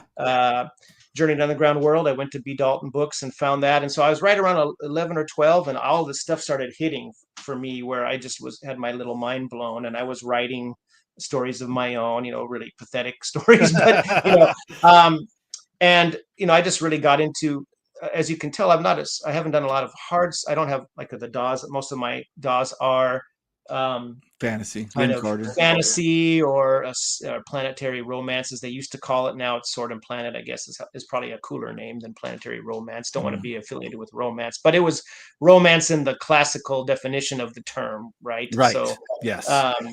And H. Rider Haggard, I read King Solomon's Mines at a young age, and so all this stuff kind of engendered the love of this kind of adventure and pulpy sort of stuff. I got into Doc Savage. I was in the 7th grade, and I was bored. I had finished my work, and because in the United States, it's the opposite of Japan. In Japan, they work really hard in school, secondary school, and junior high and high school, and then they slough off in college. And in the States, it's the other way around, kind of. But I was looking for something to read, and my teacher had a little shelf, and there was a Doc Savage book, The Freckled Shark. I remember that very clearly. And what's this? Oh, this looks cool. It's a cool cover. What? And I just, inhaled it basically, and was into Doc Savage after that. And those were the Bantam reprints. There was that nostalgia boom of paperbacks of old pulp stories like The Shadow and Doc Savage and The Spider, and of course Burroughs and Conan, the L. Sprague de Camp and Lynn Carter versions. I forgot who was the publisher of those again that put out those. Wasn't Ballantine who put out those? Someone help me in the adult chat. Are you talking about the adult fantasy series? No, I was talking about the Conan the this and Conan the that, where they took they had the great Frazetta covers, but they effed around with the stories. Yes. And they editorialized them or edited them. Yeah, or added their own, and had the balls to think that they could hang with his writing. But not that on some of Sprague de Camp's work on his own isn't good. He has some good stuff, and Carter is fun, but you can tell pastiche and you can tell the real thing with Howard. So El Sprague de Camp. Sprague de Camp. El Sprague de Camp. Yeah, but that time period was, I was too young to really know what the heck what was going on, but I was there when that was happening. So all this nostalgia boom of people, they're getting into Humphrey Bogart on college campuses. They were getting into the Three Stooges and movie serials and all the stuff. And I was a big, and still am a huge, classic TV and movie watcher and stuff. So all that stuff kind of coalesced for my interests, So, Jake and Nick both tease me that I always have nice things to say. It's because over years, little campy spaghetti. That's good. I've just, you guys, I'm sure are the same. You get a sense of what you're going to like and what you're not going to like. And then you don't really, when you have a busy life, kids and all that, you don't have time to waste on books you think you're not going to like. And so I'm pretty good at choosing things that I'll probably like, so I'm not always right. And I have DNFs and things like that. But generally speaking, I kind of know my taste, so. Me too. I'm the same way. And like you said, I've been wrong. There's stuff that I've made opinions about that were shattered when I read certain things that people were finally like, man, read this. But yeah, most of the time I'm pretty good at saying, okay, I don't know if that's going to be for me. Yeah, I'm definitely very good that way with movies and TV shows and things. But I will books. I need to, I read a lot of classics in university, or so-called classics like the Rabbit Run Updike book I mentioned in the chat when you guys were talking about your childhood books. Yep. That I hated, but I read some good stuff too, and so and a lot of short stories and things. So I have a little knowledge of some of the classics, but that's something that's a big gaping hole probably that I need to get into, is read more literary classics. I don't have any interest in modern literary fiction really, but you have to decide if you like it or not. I mean, really, truly.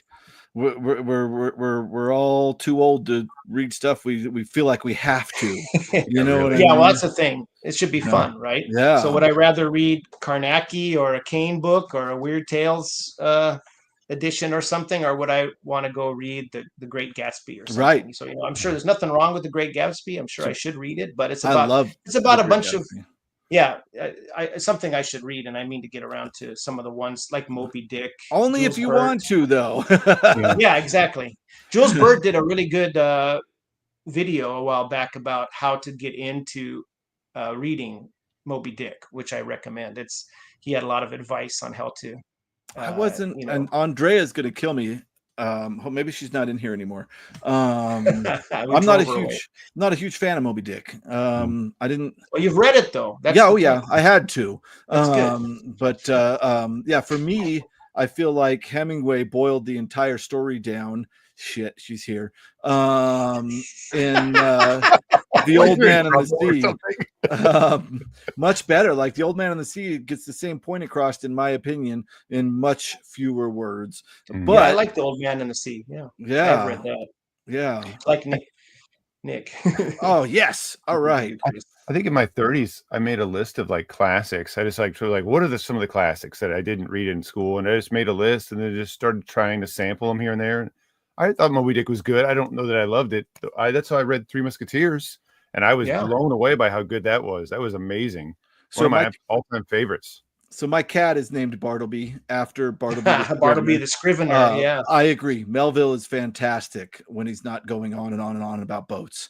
Or about whaling. That's a little distasteful these days too. I yeah, suppose. and I don't mind. I can read about stuff that was big in the day, but yeah, I just like Bartleby the Scrivener was so good. The first time I read, I was just shocked that this was the same person that wrote Moby Dick, wrote this Kafka-esque story about a person getting hired and then just never working because he doesn't want to, which reminded me so much of the cat I had just gotten that I named him Bartleby. That's great. Well, you know, like Virgil mentions the Three Musketeers. That's the kind of classic I want to aim for. A lot of people might say, "Oh, that's a kids' classic or something." It's not written for kids, but by any stretch. But I will tell you that it's so amazing. It really is. Like I can't stress enough. It's like you even kind of like reading. That's a great book. Although it does have longer sections that are maybe go on a bit, but it's got romance and mystery and action and comedy and everything. It's great. The Count of Monte Cristo is good. That is a much more somber book. Yeah, it's quite somber. Three Musketeers is a lot, which not to say that it isn't a good book because it's amazing, but Three Musketeers is a little more vibrant, has the action, but it's part of it that series, right? There's other books, right? There's like 20 Years After. I don't remember all of the books. Yeah, 20 Years After, and The Man in the Iron Mask, of course, has the Musketeers in it. Well, Robert Louis Stevenson, I know Greg at Ghost Readers in the Sky just talked about Sir Walter Scott, you know, so those kinds of classics are ones that I want to get to, that I'm familiar with probably through adaptations and things, but not through the actual source novels. So that's something I think I need to get to. Yeah, I've heard nothing but good things about Count of Monte Cristo. Many people tell me it's their favorite book, you know. So yeah, I really liked it. I just thought that I don't know. I guess my first was Three Musketeers, and I still think I love the energy of that book. It's just so it good. has energy. And Count of Monte Cristo is about betrayal and revenge, and it's beautiful. It's great. Infanticide and all sorts of nasty stuff. You know, I will say that the Man in the Iron Mask was hard to read if you liked the Three Musketeers because it's the end of everything, and it was tough. It was tough. All right, yeah. Great, amazing book, but tough. I love classics. I've read a ton of them. I read them for fun, and I was trained in a university environment, of course.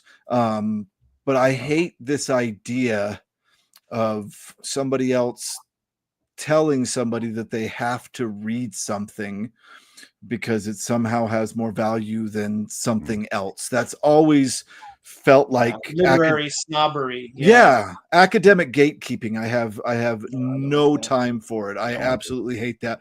You know, people will be like, "Oh my God, you haven't read," and it's like, yeah, so what? Somebody didn't want to read something, so they didn't read it. It's yeah. I feel like it's okay for me to love the classics and talk about them and all that kind of stuff. It's okay for other people to be like, I'd rather spend my time reading this kind of stuff, and that's what I've done now. At least they're reading, right? Right. Yeah. It's an interesting concept. Celebrate that you're reading in these days when hardly anyone does, right? Yeah. For pleasure, right? You know, so other than scrolling through the Instagram on their phone. I try to read through the classic Oz books, which is something I want to do. I do want to read the classic Oz books. Forcing myself. But it's hard to force yourself. Yeah. Forcing myself reading them on my beach to beach TV UTEP. Beach TV. Oh. Do you have a I didn't know Goatman had a channel. I didn't either. All right. So are you reading them aloud or just talking about them, Goatman? Yeah, no, Oz books are great. The classic ones. I'm not so interested in any of the later writers, but they're cool. Yeah, I want to read the original Frankenstein. run. I haven't read Frankenstein. I do want to read Dracula. I love Frankenstein. Yeah, this is where Virgil and I are gonna maybe piss some people off in the comments. You want to do it, Virgil? Sure. I've read them all before, and I very early in my channel I read Dracula, Dr. Jekyll and Mr. Hyde, and Frankenstein, and so like there's some really great gothic moments in Dracula, and then that's really, to me, that's really about it. Like a lot of the other rest of the book is okay. Dr. Jekyll and Mr. Hyde was I'm not a huge fan of Dracula. I just got this version, the Fingerprints Press, because I've never read it, so I'm going to read it. And it looks better than it is. It's only like $20, but the funny thing was it has this gilt spray on the side, but you could tell they sprayed it and didn't clip through, because I did it yesterday myself, but every single page almost was stuck together at the top. So I had to go through and very gently do it. But it's a nice edition, and it's got this very cool. I think making it an epistolatory novel, or however you say that word, was a mistake. Yeah, epistolatory. Yeah. I think that was interesting. It's interesting. I've never read it. Of course, I've seen 75,000 adaptations of it, including the great BBC one with Louis Jourdan. Did you guys ever see that? The Louis Jourdan BBC? They did 6-part version on TV in Britain in the late 70s, I think, and it's excellent. It's got Frank Finlay as Van Helsing. I'll have to check it out. Yeah, Virgil and I are not normal. Most people like Dracula. I'm not a huge fan. I prefer Frankenstein, and I could say skip Dracula, go right to Sheridan Le Fanu's Carmilla, which I think is good, incredible, like one of the best vampire stories ever written. I think what did you think of Island of Dr. Moreau, Virgil? I haven't read Island of Dr. Moreau. Oh. But I have read Dr. Jekyll, Mr. Hyde. Dr. Jekyll, Mr. Hyde. Yeah. Sorry. What did you think of that? That one is probably the best written of all three of them. You can tell that Stevenson is the most skilled writer of those three for that purpose. But I think that Frankenstein, even though it's a bit long in parts, is the best book. Like overall, that book is just amazing what it was doing. I always lump that in with werewolf stories. I know that it doesn't fit, but it kind of does. It is. Well, Stephen King says that. Oh, damn it. We almost did it. We almost did it. Andre Macabre, right? So King made that comparison that there's 3 types of horror novels or something like that. Like there's Dracula, or classic Dracula, Dr. Jekyll, and Frankenstein. And of those 3, that was my idea for my comparison. I think Frankenstein is the best. I guess Dr. Jekyll is kind of a werewolf thing, isn't it? Yeah, it is. I mean, it's implied, kind of the beast man within. So like the trope, I guess you could say. I'm remembering this name, Greg, right? Ghost Readers in the Sky is Greg. Greg. I love both Moby Dick and Old Man and the Sea, and I didn't say that just to impress Andrea. Sorry, Chris, who was the previous comment you had up there? Unstoppable. Comment. Yeah. Count of Monte Cristo is based on a true story, and the guy did some evil revenge stuff. Yeah, well, I guess that makes complete sense. Yeah, I don't think he's completely non-evil in some ways in the book. The movie version with Jim Caviezel, he's completely, we're completely behind him. But Wreck of the Whale Ship Essex by Owen Chase. Interesting. Okay, I think Paul's a big. Paul reads everything, nonfiction, classics, pretty much everything. Apparently, that's the original book and true story that Melville based his book on. One classic that fantasy readers should seek out is Flaubert's. I don't know if I'm saying that right. Yeah, you are Flaubert, Gustave Flaubert. Yeah, literary sword and sorcery on the level of Conan. Wow. Droulet did a graphic novel adaptation. I don't know what's going on.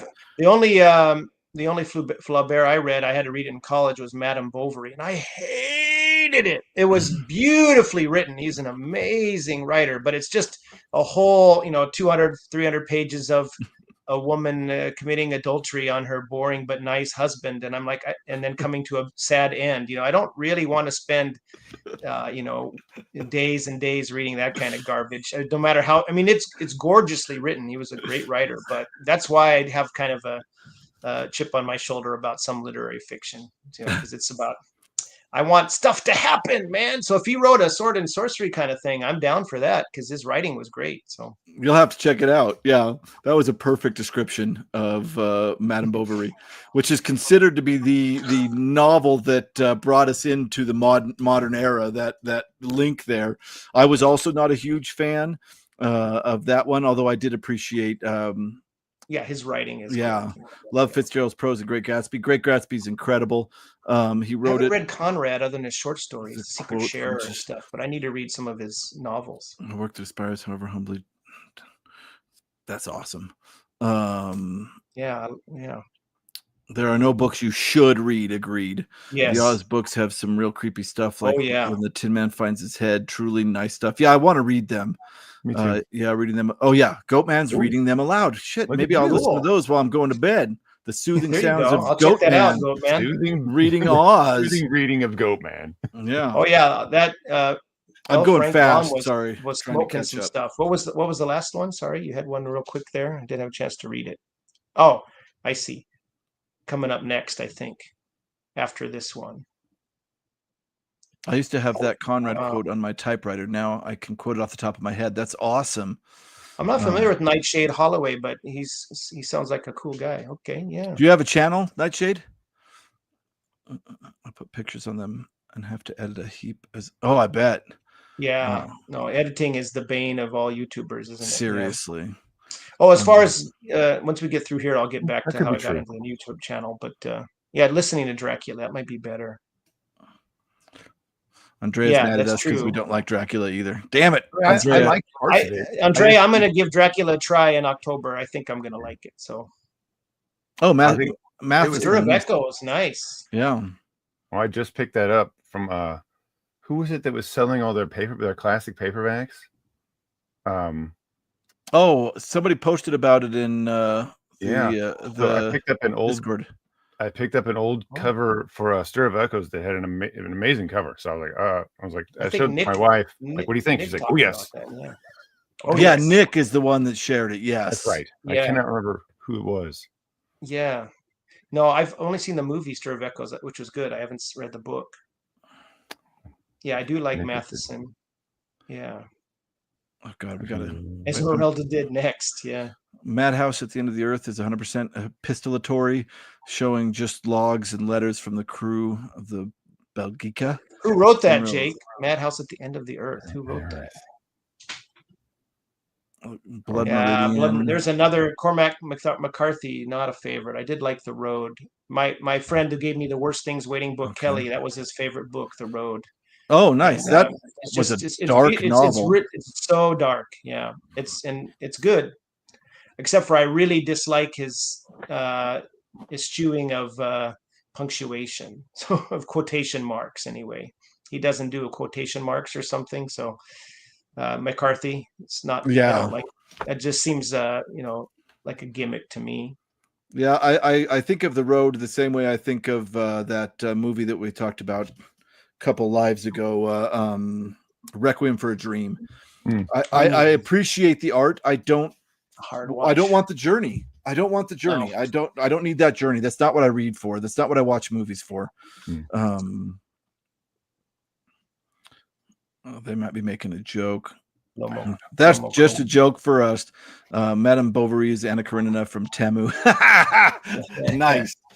Anna Karenina is the better read. I agree. Haven't been this. Yeah, the Russians. I've only read some short stories. I haven't read War and Peace or. I haven't read War and Peace, but I read Anna Karenina. I'm sure it's great. I have no doubt it's great.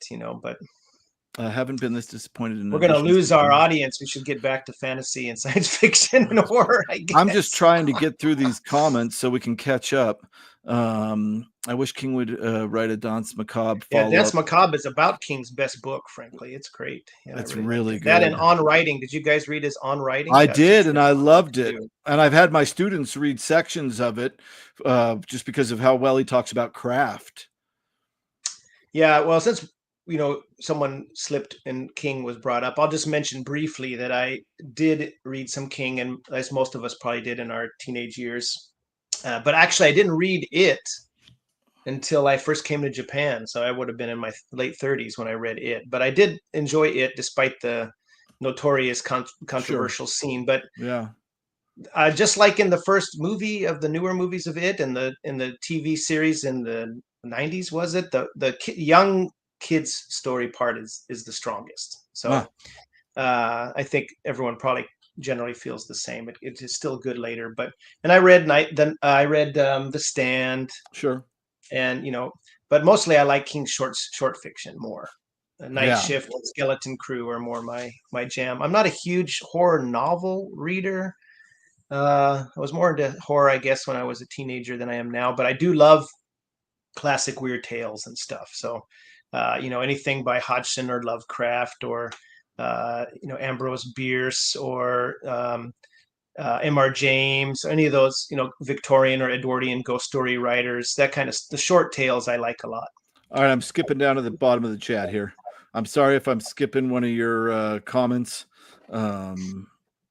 Thanks for keeping up with that, Chris. I appreciate it. Yeah, I'm just going to jump to the bottom because you just mentioned lots of people that I want to talk about.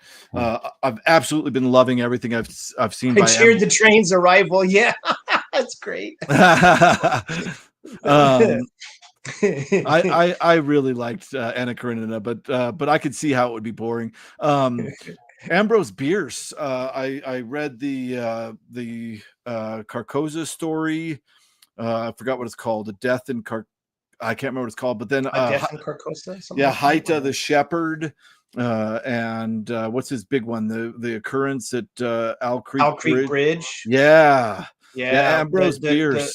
The Damned Thing. I have. The Damned I don't know Thing. if you guys have. Do you guys? I'm sure you do know the Dover editions back in like the 60s and 70s. Dover put out all these, and I don't have hardly any of them here. Damn it! But show us one, and I'll see if I have any. I don't have any. I don't think I have. What are they? Dover books. E.F. Blyler was this editor, and I have Oliver Onion's best ghost stories and M.R. James ones. And did you know that Oliver Onion changed his name because of how much he hated his name, Oliver Onion? Oh, so that's why he added the S, you mean? Or no, he changed his name afterwards. No, he changed his name. Let me see if I can find this. Where's my his collection, Widdershins, is really good. So this is my copy of Famous Ghost Stories from. You should put yourself up on the screen there, man. Oh yeah, so we can see it. And get me off of there. I just finished The Willows in here. Blackwood, yeah. Willows, but I was reading the prologue. And he talked about Oliver Onion. So it's who's this? Is it Blyler? No, it's Bennett Cerf, if I'm saying it right. Bennett Cerf, okay. Yeah, Bennett Alfred Cerf. But he was saying, let me see if I can find this Oliver Onion thing. This is here it is. The two best ghost stories I've ever read or ever expect to read are The Turn of the Screw by Henry James and The Beckoning Fair One by Oliver Onion. Fair One, yeah. Great. Let's see. Where is it? The Beckoning Fair One, however, is here to thrill and delight you. William Lyon Phelps called it one of the most terrifying, nerve-shattering tales of horror I have ever read. If you have weak nerves, I advise you to skip it. Its author, Oliver Onions, now 70 years old, this was published in 44, I think, is a Yorkshire man who became so understandably provoked by witticisms about his name, changed it legally to George Oliver. I found that hilarious. That is funny. No, he's The Beckoning Fair One is worth seeking out for sure. All of his books. Well, this is a Dr. Thorndike detective stories. I'm a big mystery fan as well, and Dr. Thorndike is like a kind of a rival to Sherlock Holmes, I guess. And these are the Dover editions. So they had some. I think Tim might have been given from Michael K. Vaughan the first three Pellucidar, the first three Barsoom books put together. I know there's a H. Rider Haggard version that has King Solomon's Mine, She, and Alan Quatermain. So they did a lot of different books. Think I have a Dover version of Le Fanu's ghost stories. Yeah, and they were dead cheap. Like this was. I mean, when this came out, it's quite a while ago. It was $3, but I've got a lot of them for very cheap, and I have a ton of them back home in the States in storage. I have, I have a collection of Ambrose Bierce horror and supernatural stories they did, and I have who else am I not thinking of right now? The Le Fanu, and they did a whole bunch of different of these great Gothic writers. They also M.R. did James. M.R. James, yeah, and I have a later Penguin collection of all of his stories, but they did Ghost Stories of an Antiquary and more Ghost Stories of an Antiquary, and they did um, these dime novel reproductions in large format, and they did Wagner the Werewolf, this early werewolf story from the late 1800s, and 5 Victorian ghost novels and Yeah, that's the that kind kind of of thing. I do have a couple of those. They're kind of trade paperback size. Right, Yeah, yeah. and they say And Dover on the bottom of the Dover, on the Dover, bottom of the spine. and they're very nicely bound. They'll hold up forever. So if you can find some on used bookstore or on eBay or something, they're great. And Blyler always gives a good introduction about I them. think I have one. So Virgil, take over. I don't know. I was too into the listening, I suppose. What was I going? I did have something I was going to say. Now I can't remember what it was. Oh, you know what? I was telling Chris about this. I found this pulp. I don't know how I found it, and it had this story in it. And so I'm gonna bury the lead a little bit here. And it had the story in it that sounded really interesting. And so I looked up the writer and printed the book, and the actual copies of the story that weren't in this pulp that reprinted novels was outrageous prices, like art collecting prices, like $2,000, $8,000. And I started reading this, and I was reading some of it today, and I was blown away by how good it is. It's a writer known as Todd Robbins, and it's The Unholy Trinity. Todd Robbins. And it was based. There was a movie made about this that Is starred that Lon Chaney? With the original Lon Chaney, not Lon Chaney Jr. And it was I think it was his only speaking role. I've read about a fifth of it, and it is really good. Like I've been impressed almost every moment of this book at how good the writing is and the development. It's so good. So, and this is in a pulp itself, or it was reprinted in a pulp, but it was originally printed as a I don't know how it was originally printed, but it was also as a novel. Whoa. There it is. Yeah, Best Ghost Stories of Le Fanu. Nice. That's the Dover. Should have a white background on the back, probably. Some Olaf Stapleton. I think I've got that story. Sounds great. What was the name of the writer again? Virgil? Todd what? Todd Robbins. Todd Robbins. He also wrote the story Freaks, which is also a movie. Oh yeah, that's a disturbing movie if you've ever watched that. Eesh. So it's one of us. Yes, exactly. So yours are for the most part science fiction. It looks like. Right, I have that Le Fanu. Yeah, so I've got the in a glass. See around. There's the in a glass darkly. I got that one. Oh yeah, that's the one that has And I have Carmilla. Uncle Silas, good. Uncle Silas, nice. So, Andrea mentioned Arkham House. That's the only Arkham House I have is my Le Fanu one. The Purcell Papers, which is some of his also rans. They're not his best stories, but they're cool. Sorry, show us that again. Oh, cool. The Purcell Papers, cool. Arkham House. Got the Arkham House. Didn't Le Fanu create the kind of first occult detective with glass of tea and green tea? Yeah. What is his? I know Blackwood has John Silence. I think Le Fanu was the first person. Le Fanu has one. I can't remember the detective.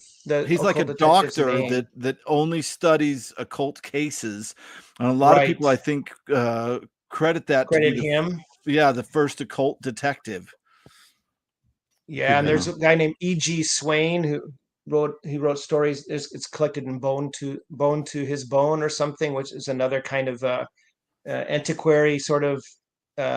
He's not a librarian. He's like some kind of scholar who investigates. There's tons of those occult detective guys, but I wouldn't be surprised that because Le Fanu was writing very early, like in I think. Carmilla quite early, right? Yeah, Carmilla predates Dracula by like 20 years. I'm trying to remember when most of these stories were written in the mid 1838. Some of them are written as earlier stories, so they're quite early. So Yeah. Oh yeah, the Truly, ending of Curtis. Freaks is going to stick with you for sure. Yeah. Yep. So he was a writer of both Mix, of those. yeah. But I was just thinking, well, maybe it's because of the silent movie tie-in that it's so expensive. But no, the story is amazing. I used to work at a Blockbuster Video. We watched Freaks one night, and on the Yeah. store VCR. I left work so disturbed that night. Yeah. Yeah, that is bad. Yeah, Joe Clayton. There's a lot of Joe Clayton, and you had a lot of Joe Clayton in Daw, didn't you, Chris? Yeah, I have a bunch of Clayton back I haven't there. read any Joe Clayton, but Yeah, I is haven't she either. good? I haven't read it either. Apparently, the Beast Reads is about to tell us. If I know Beast Reads is a big Andre Norton fan, so yeah. And she always has cool covers on her books, you know, the ones without the cats anyway. But not that I dislike cats, I do, but like cats. But you know, some of those like Ace Double covers of her books are really cool. But Yeah. Yeah. I'm of two minds about Aces. I haven't collected any. I'd like to, but then the fact that they're abridged quite a bit is well, the doubles are abridged. I don't know if the regular Ace books, but no, I don't think the regular Aces are. But I love Ace. I have tons of Burroughs Ace. You know, so I just picked up a Burroughs just at the Goodwill yesterday. Good. I'll grab it. I'll show it to you. Maybe it's not Burroughs. It might be Burroughs. It's one of the John Carter of Mars. That's Burroughs, right? Yep. Yeah, that's Burroughs for sure. I have quite a few Aces here. I'll pull out some of the Aces. I don't have anything. The stubby classic. Aces, as Jake would call them. Stubby Aces, bush like the Moon Maid, and back to the Stone Age. Speaking of Pellucidar, back to the Stone Age. Yeah. You should try some Pellucidar. Oh, he doesn't have his headphones on. I was going to yell at Chris to try some Pellucidar.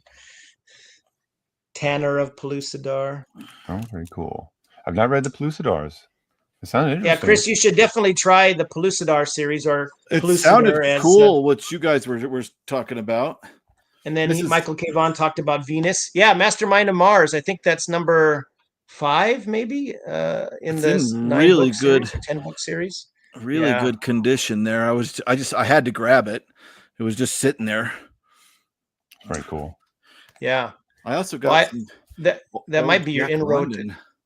Oh, sweet! That's a cool edition. What's the imprint? What's the publisher? Scholastic Library edition. Oh yeah, I gotta love Scholastic. Yeah, and then sweet. Just really quick, I did get the Scythe cover of October Country, which I've never even seen. I did a whole video on the Scythe on my channel, and then last but not least, I finally got Lost World. Lost World, yeah. Yeah. Great book. Fantastic. I love the whole like Lost World and like at the Earth's core stuff. Actually, it could only be done in the time when they were written, right? In the late 1800s and up to like 1920s or so, because the world was still had some mysterious pockets out there, but it's kind of hard to get away with that these days. Right. But they're so fun. Oh, damn. That's why I'm single, Unstoppable. Those are the only 2 movies I watch on dates. Keep choosing the wrong movie. Yeah, right. Yeah. You don't want to watch Deliverance. Or another one is Straw Dogs, the Peckinpah movie with Dustin Hoffman. Oh, I watched that with a girlfriend one time, and she was not ready for the infamous scene in that. No. Oh boy, Clayton, it's a powerful but difficult to watch movie. Clayton tells a good story, but gets caught up in the world building though. Ghost Hunt has a really good cover. Everybody up. Are they abridged or just the original version of the story? That's a great question, Joe. So yeah, I know a lot of times science fiction writers would write a story and then expand it. In this case, they are abridged. No, you don't have to make me big. I was just going to say you should try this one of Burroughs' more later period science fiction novels. A little more science fiction or space opera, Beyond the Farthest Star. Yeah, with a great Frazetta cover. Yeah, early Frazetta cover. Or this one. This is kind of a post-apocalyptic one, The Lost Continent, where some adventurers, explorers travel to Britain long after the civilizations have collapsed and find lions have taken over. That sounds fun. And giant lions and all sorts of other things. And I think Michael K. Vaughan mentioned this in the Eves chat. There's no romance in this one. It's just straight up adventure, really. They're interesting. They're a little more I wouldn't call them science fiction exactly, but definitely more. They're more straightforward, I guess, than this straight up adventure type of Pellucidar or whatever. But Pellucidar is great. There's I recommend that series. There's lots of cool creatures in there, and that's maybe you're into Tarzan, Chris. Is read Tarzan at the Earth's core. There has enough dinosaurs in there. You'll like Tarzan, maybe. You're gonna be mad at me, but I've read Tarzan. I know you read the first one, right? I did, and I didn't much care for it. Maybe I got to move further in. Okay. Try this one. All right. This is because if you're not crazy about Tarzan, it's just Tarzan in this inner world with beastmen, and there's reptile men he's fighting, and there's all these. He's making friends with this kind of intelligent ape creature, and he's battling various. And it's not just him. The main character, another main character, is this American guy, Jason Gridley. They take this Zeppelin or this kind of dirigible down through another opening into the Earth's core, and they get separated and stranded, and Tarzan's off having his own adventures in there, and they kind of dovetail together. That's a very cool book, and that might be a way for you to get a handle on a Tarzan. If you're going to read any Tarzan, that's the one you should probably try. I must admit, and this happened a lot when you guys were talking about Ebes, I was thinking about this, and I think somebody brought it up. There was a recent King Kong movie that was a Hollow Earth movie. And I remember sitting in the theater and going, wow, because it was just King Kong versus Godzilla, or something. But they I never saw that one. I didn't know they had. They go into a Hollow Earth, and the way it's filmed, the movie's dumb, like straight up. It's a dumbass movie, but it was really breathtaking and worth it for that scene. I really liked it. I'll check it out for that. Yeah, it's really cool. So I like the idea. Well, the Hollow Earth thing is pretty old. I mean, I think Edgar Allan Poe. What is it? The something of the facts of the case of. Or is it? No, it's not that something. One. Something Pym. I thought PYM. Yeah. Where they go. There's a polar expedition, and they go find a hole down into somewhere into the center of the Earth. I don't know how far they go down there or whatever. And then, of course, Journey to the Center of the Earth by Jules Verne. Right. And then Burroughs with Pellucidar, and I think there's several others that have happened. I know Jake reviewed some John Wyndham book where there's kind of a under the Sahara world or something, which sounded really cool. I love Wyndham. Me too. Wyndham's great. Thanks for sorry. What was that last one about Rice Burroughs? Sorry, Chris, I missed that last one. Thanks for stopping by, Unstoppable. Yeah, exactly. Yeah, see, Unstoppable. It's a crazy hard name. Yeah, I have a couple of those Kuntz books as well. I kept those. I didn't know Kuntz wrote some ace doubles. Wow. Oh yeah. Kuntz was really way old. Back. Yeah, really this is stuff, didn't he? Yeah. Star Quest by Dean Kuntz. Oh, let me put this up. How are they? Have you read them? No, but there's a guy who commented, and I wanted to show off his videos, and I've forgotten. If he sees this, comment again, please. Who read every early Kuntz science fiction book and reviewed him on his channel.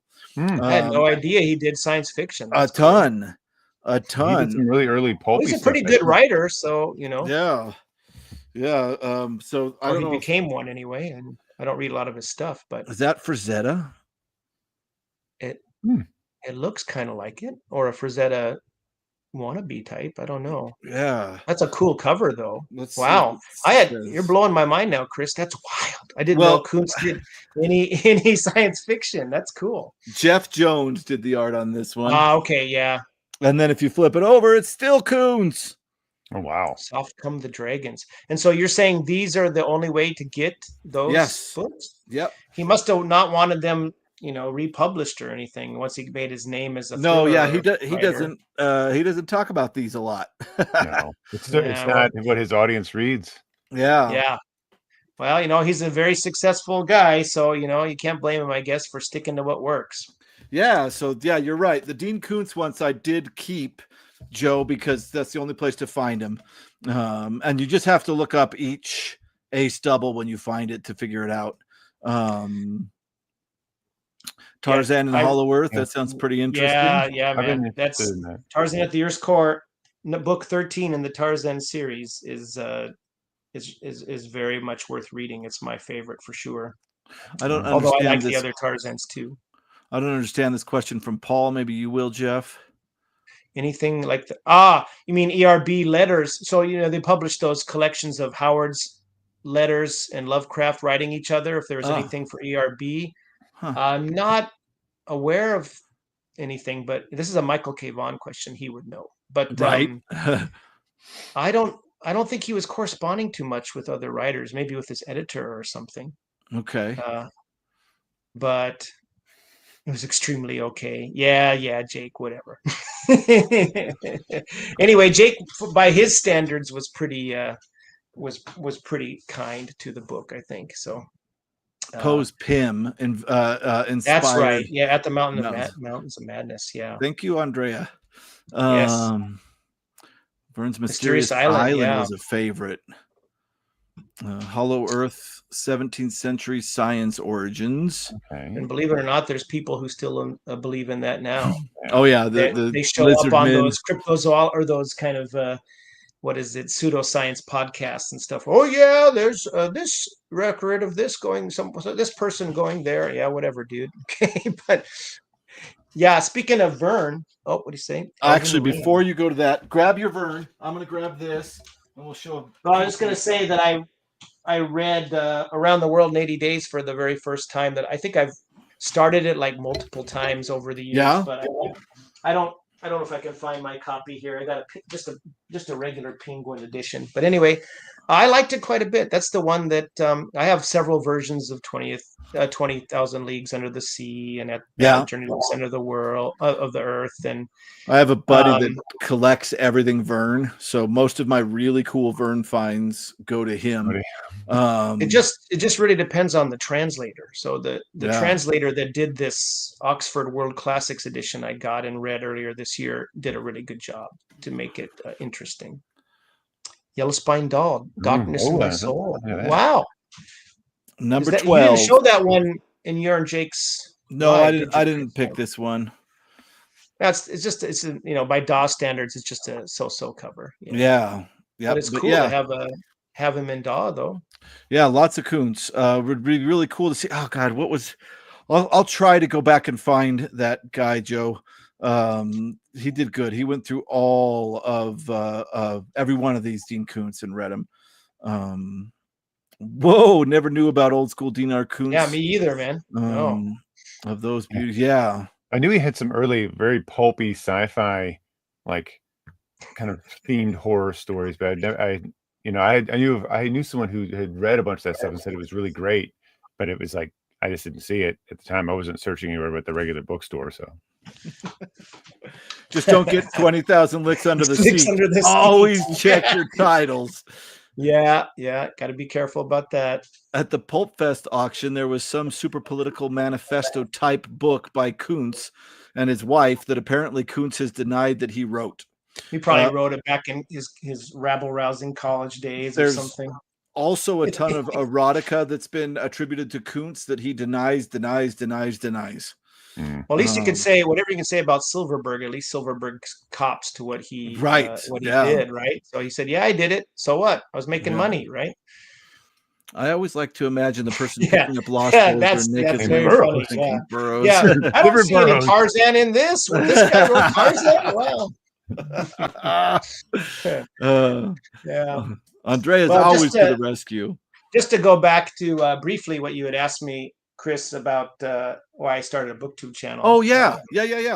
Sorry, I don't want to talk too much about that, but I'll just mention that I was watching Jules Burt, and I thought, Jules Burt is something I didn't think I could compete with, so I didn't think of that. But it was Michael K. Vaughan and Jake were probably the two first channels I was watching. Pulp Mortem Jake? Pulp Mortem Jake, yeah. Although I didn't really connect, what is this BookTube thing? I hear people talking about BookTube. What is this? Just like with Book Talk. But I didn't take to Book Talk. But,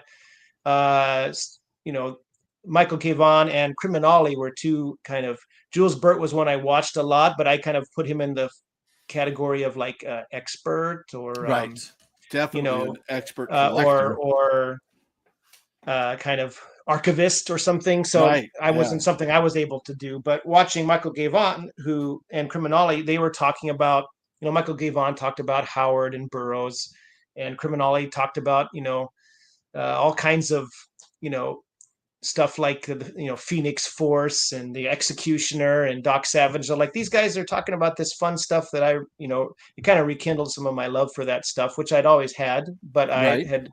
hadn't been reading a huge amount. I probably more into getting into vintage film and TV and stuff, but was reading 20 books a year or so. But it's kicked up a notch, and so after I started thinking, well, I have some of these things. I think I can bring something to the table. Not as slick as these guys, certainly not like Jake and his excellently edited videos or whatever, or Tim or those guys. But I just thought I'd start, and those guys gave me a lot of encouragement at the beginning, and then Michael K. Vaughn very kindly shared my channel, and I think I gained 100 subscribers in a day. Right. So that helped a lot, and so I've just been poking around. The thing is, I just kind of go into all sorts of directions of my interests, so which is kind of what I prefer. I want to talk about stuff I like to talk about, and I like, hey Jim. And the mystery stuff, that when I talk about mystery and detective novels, it never does as well as the fantasy, sword and sorcery, and science fiction. But I'm too much of a magpie reader to really kind of focus on just one thing. I respect people who can do that, but I want to talk about all the kind of stuff I like. Absolutely. So, absolutely. Yeah, I felt like I had discovered your channel, and I was just super excited to share it. And thank you very much for all you guys have done too. I really appreciate that. Yeah, but then when I got on, the first thing I see is Nick at the Book Graveyard totally beat me to it. He was the first that I saw share your channel, was Nick from the Book Graveyard. I didn't know you were that early a watcher. That's cool. Yeah, no, Nick shared the and then you also, I think, shared shortly thereafter the I did. After you guys had Nick on anyway. Yeah, so that I wanted to beat him to it, but he shared your Manly Wade Wellman video before I did. Well, all the people who were kind enough to leave comments and check out, whether they're booktubers or just, viewers, I really appreciate it. And I'm always amazed that I have any subscribers, let alone, I figured I might get 20, but, I'm coming up on almost 500 now, not quite. So awesome. So cool.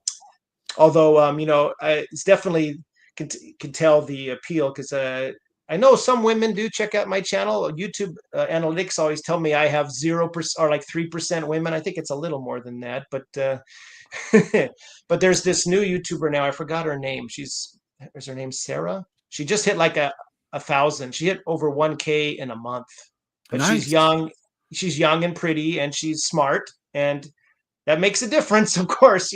So I can't compete on those sweepstakes for sure. So young and pretty, I'm happy with smart. Yeah. All right. So she's got a great channel. Yeah, she's like got Virgil. My whole Virgil's the young and pretty and smart one of us three for sure. That's right.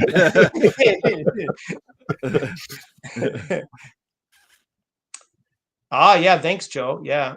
And Joe, thanks for sharing your DAWs, man. Well, compared to some people, I'm young and pretty. Let's put it that way. Thank you, Andrea. That's very kind of you to say. Yeah. Yes, keep telling me I'm pretty. Thank you. Anyway, no, I just think it's funny how that works, right? What the algorithm takes, of course, and people from their generation want to hear from their generation. Yeah, it just makes complete sense. They don't. Who's this old guy talking about stuff that I don't read? Who cares, right? So it's not just that though. She's really being embraced by the more straight literary side of booktube as well. So, and she's very articulate and has interesting topics and things. So I think it's called Allison Reads Books. I think that's her channel. Anyway, we'll have to check it out. But it's some people like that just take off like a rocket, and other people take a long time to build their audience. But all that matters is if your audience is there for you, right? And likes, for whatever reason, hard as it might be to understand, likes what you have to say, and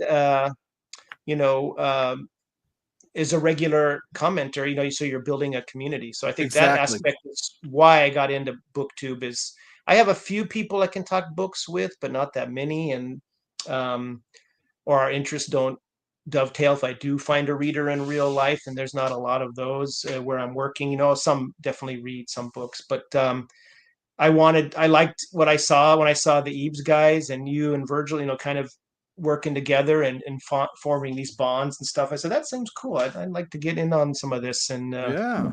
you know, Good to have and you. share some of what I can bring to the table, and then have other people bringing stuff to me. So it's great.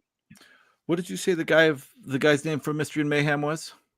Jim. That's Jim.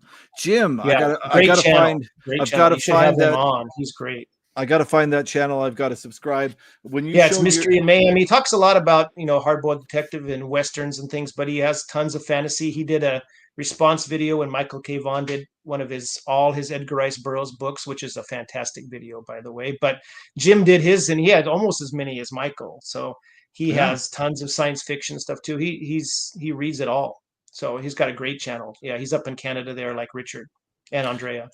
Yeah, if you do me a Canadian favor, contingent. you said Jim, right? Yeah, Jim. Jim, if I you don't know don't mind, his full name, but yeah. if you don't mind, when you do this DAW video, if you want to use the hashtag, if you use hashtags, we've got a hashtag going called "Show Me Your DAWs," which we're trying to get to work. In my best video.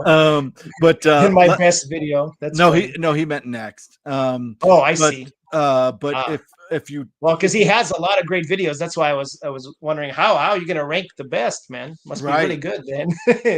Yeah, and I'll go subscribe and keep my eye out so that I can mention it on my channel. I want to mention. Yeah, he's a very charismatic guy. You know, he's got a real deep, rumbly voice. He should be reading audiobooks of private detective fiction because he sounds like he could be a detective himself. You know.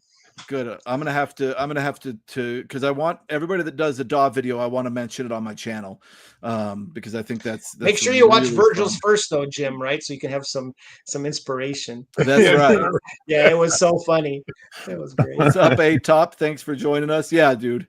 And of course, Deb at Omnivorous Reader, who I guess couldn't join us, but she started off the response there with hers. She's sleeping. That was fun. Yeah, she's sleeping. Probably. Does she work at night? Because it's no. It's 11 a.m. Yeah, it'd be similar to Jeff's time. Oh, yeah, she's only like an hour away, so it'd be 11 a.m. She's probably working. Working, yeah. Because it's not the weekend, right? Yeah. But seriously, I realized that all the good booktubers were old dudes a while ago. My generation only talks about Shiver, Sanderson. Yeah. Well, that's why it's great to see young guys like you and Brian. Yeah. So, you know, and you know, it's I'm sure that's why when you talked about it Pulp Fest, I think Nick mentioned this in his wrap up of Pulp Fest, how excited or how happy a lot of the vendors were to see young people, young blood come into Pulp Fest, because when Tim showed some videos, it was a lot of, let's face it, you know, old guys, older than us for sure, and you know, that knows this stuff. So anyone younger getting into it and spreading the love is great. So yeah. That's right, Sven. Yeah. Thank you, Peter. I appreciate that. I mean, you bring up a really good point. When I first, thank you, Jim. I appreciate it. When you first start a YouTube channel, for me, I guess my personal experience, I wanted as many viewers as possible. And as I've gone on and on, I've realized what I want is viewers that care about what I'm talking about. Like when a video blows up, you'll hit this point where suddenly you're getting a bunch of new viewers, and ones that like it will subscribe, but also the ones that who are regular viewers, right? Right. Yeah. And yeah, it kind of, I think quality of viewer over quantity is really truly what we all are looking for. People that your channel's exploded, Chris. That's really impressive how big your channel is. All off of and videos. Of course your brother, you know, your brother was instrumental at the start with that. So Yep. No, it was all 3 videos. I mean, just 3 videos. And I'll tell you what, and this is what I say every time, I have a core of viewers that watch all my stuff, that is about the same size as everybody else's. I've got a ton of subscribers that don't watch anything I put out. It's just this. It was just that break of that one video was luck. It really was. It was luck. Well, It's good. That's good luck. Yeah, that's nice when Yeah. something goes big there and then boost your subscribers, because it is nice to have, but like you say though, the subscriber numbers can be misleading, right? Yep. And how many? I know Steve Donahue always talks about half are bots or whatever, Yep. but it is funny how I notice if it crawls up a couple, because mine's just kind of slowly crawling up, but it'll go up and then it'll drop and then it'll go up and it'll drop. Yep. And I'm guessing those are the bots kind of popping around, and the solid numbers are the ones that are, like you say, sticking around. That's right. That's right. Yeah, viewers, subs. Yeah. It's true. Viewers You really greater do than have subs. like only a percentage of your subscribes that actually watch, and the people who want to interact with you, that's where it really makes that's where the magic is. Like, there's nothing more fun than putting a video out and somebody's like, "Hey, this was cool," or like someone recently said, "Man, I've Plus the watched comments your for videos people and who actually watched, even if they only watched part of it. When I watched the analytics and it shows, people watched 6 minutes of your video on average. But I know that from view hours that some people watch the whole thing or most of the whole thing, and that's very flattering. You get a core. You get a core that watches. That watches that's the right core away. you want. That's the core you're talking to, right? Yeah. And I do a thing where I don't put midstream ads in my videos until I get up to like 600-700 views, because I want all the people that want to watch it when it comes out and love watching my stuff to not have to deal with the stupid midstream ads, because I hate them. Well, that's good to know that you can do that kind of. You have that kind of choice when you get to that level, because to monetization, I don't ever expect to get that high. I just want to get because I think Book Time with Elvis, he did a really interesting video where he talked about only 8.92% of all YouTubers reach the 1K subscriber, only 8.92%. So everyone who's above that and it's just probably just continuing to work at it, right? So it really is. I just want to get to 1,000 just so I can say I'm in that 8.92%. Right. I guess. Yeah. So, I don't really care about monetization, really. I don't expect much. In BookTube, there's not a lot of money unless you're, No, I'm the newest. I'm not making money. If you want money, your time is better spent elsewhere for sure. Yeah. Like there's a way better way to invest your time. It's nice to have like some sort of recoup, maybe to like refund, to like pay for some books, right? To buy more books, right? But yeah, just that interaction is so nice. It's so great to hear somebody say, "Hey, you recommended something to me and I read it and I liked it." And it's like, "Oh, cool. That's like the reason I do this." Yeah. Or to get to have conversations. So fun. Yeah, exactly. I'm not in, we're into this because we love what we're talking about, right? So you got to be into it because it's your interest, not, it's the wrong, like you said, Virgil, it's the wrong market to be in if you're looking to be a I can go to work. Crazy YouTube influencer or whatever. If I can influence a couple of people to read Wellman, I'm happy. That's my actually right there. The bigger I get, the worse it is, because people keep recommending stuff, and I'm like, oh, I want that. Like I watched that video of yours today where you talked about that Tarzan art book, and I was like, oh my god, this book is gorgeous. Oh, it is great. Yeah, okay, you're gonna make me get up. I think I did. I'm not sure. I was like, oh, well, Captain Infinity is you just started, man. So don't. No. He's talking about live. That's incredible. I know. He's doing a live every day, so he's almost hit double figures. I've never hit a double figures in my life. I don't think I've crested 60.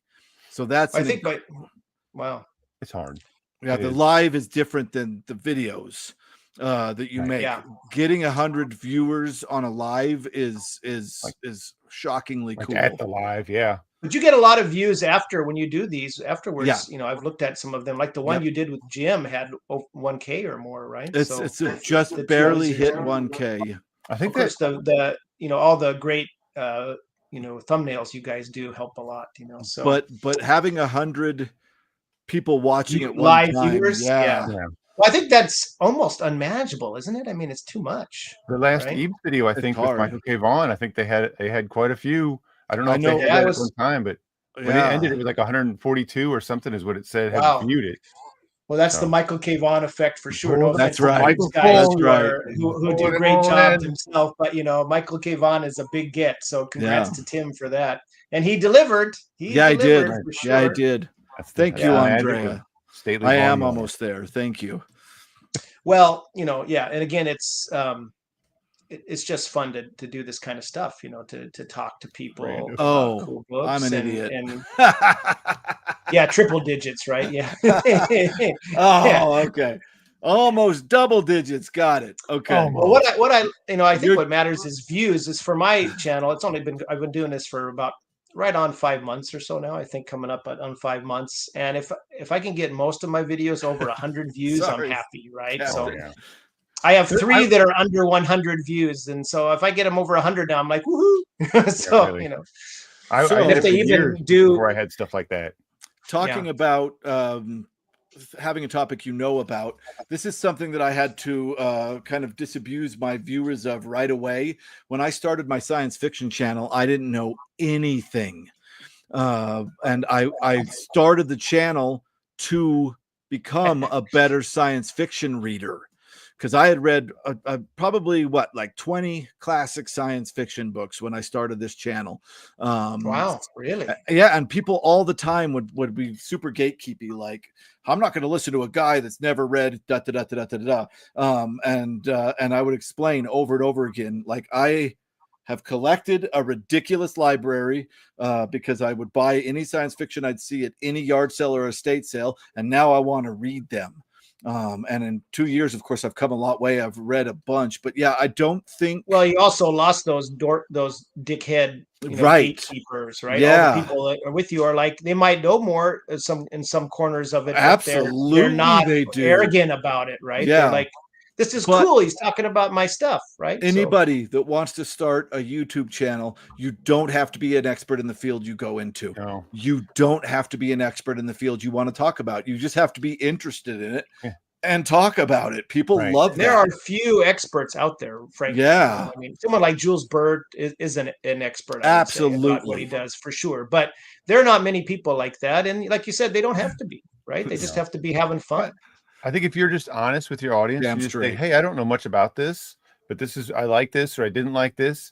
Usually, if there's some thing that you don't realize, your audience will say, "Hey, you didn't like Thanks, this, but Jim. did you know this?" So that Yeah. always helps. Yeah, no, that's exactly it. Yeah, and I'm just amazed. I'm always glad to hear from. Yeah, thanks. Right. I love that quote from Ellison, because people Yeah. always say, "Have you read all the books? Have Yeah. you read all those books?" It's like, you haven't read them all. And then Ellison says, "Why would I have a library and I've read everything?" That doesn't make any sense, right?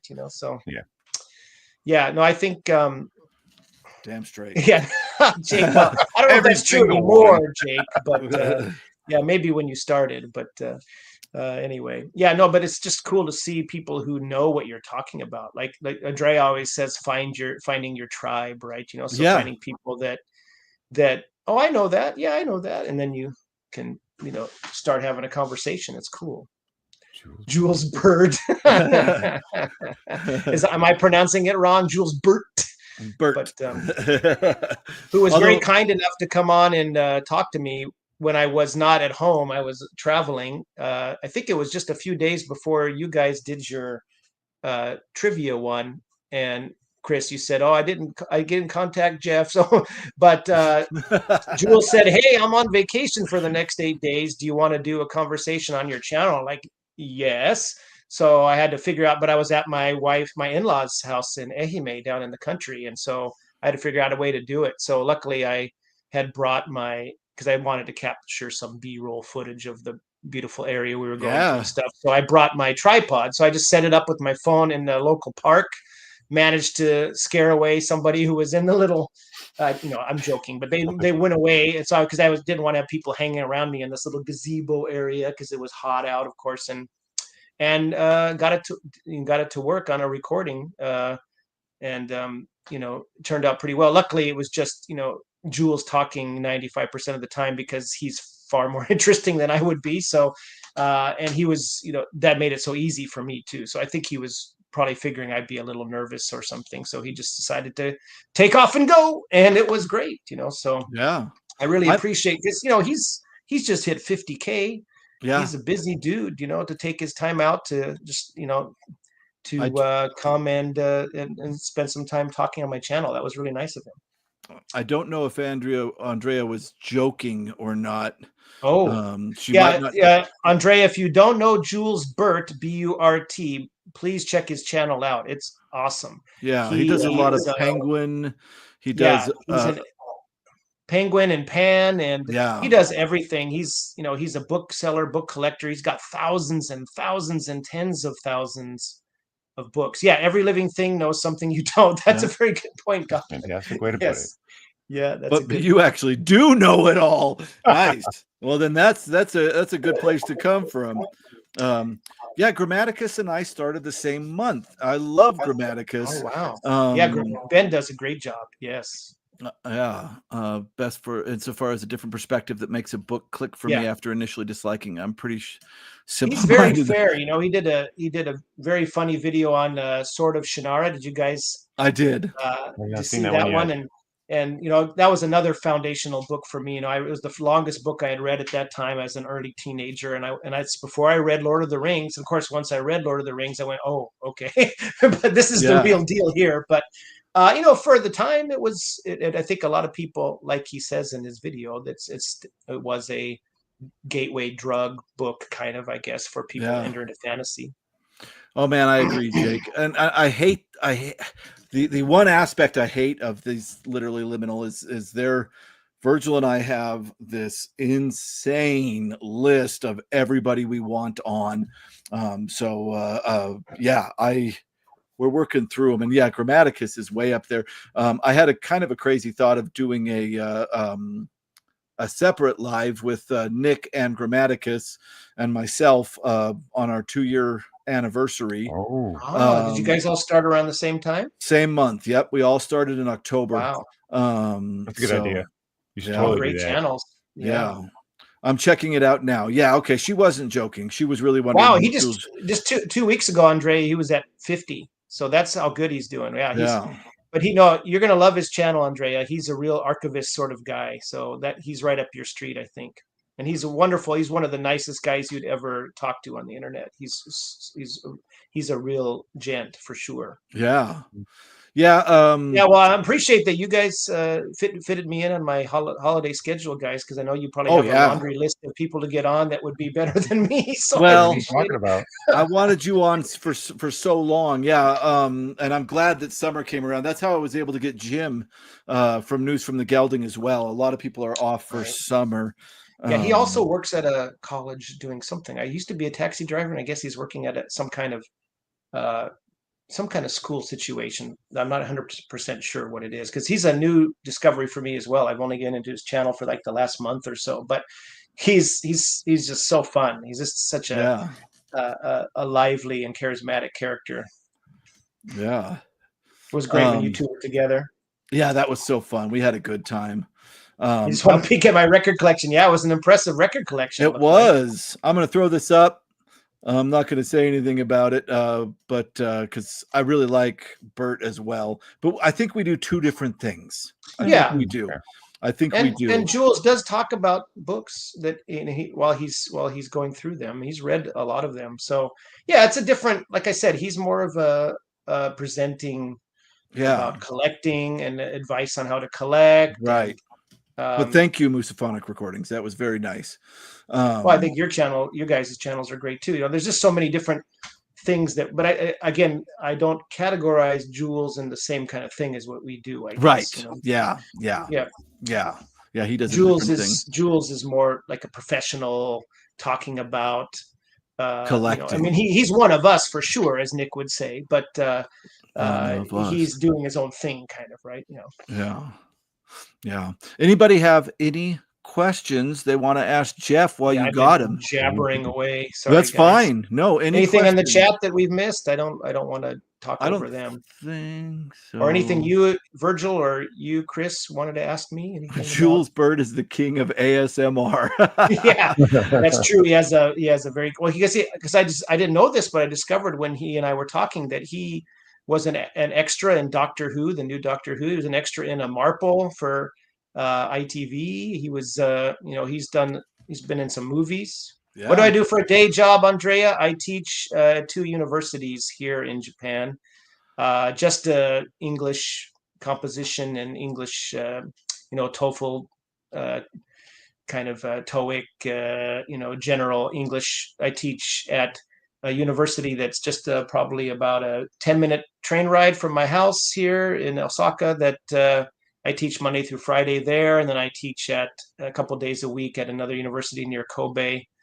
And it's a nice job. I'm not going to get rich at it, but I get 5+ months paid vacation a year. So I can't really complain about that. Right on. I get about 3.5 months starting at Christmas Eve is my last work day usually. And then I'm doing a little, overlap between the two schools. And I used to do some winter program things and such, but generally speaking, I have around 5 months off, about 7 in the summer and 7 weeks in the summer, and little pockets here and there to in other parts of the year. So can't beat that with the stick. So, and I can't really go back to, I did a lot of boring ass jobs in the States. Because I was an English lit major in college, and that doesn't get you much of anything other than a sales job or they love those kind of companies love those graduates because they we can communicate decently well. So I was in the sales and service industry for years, and that was boring as hell. So I'm glad I got into teaching.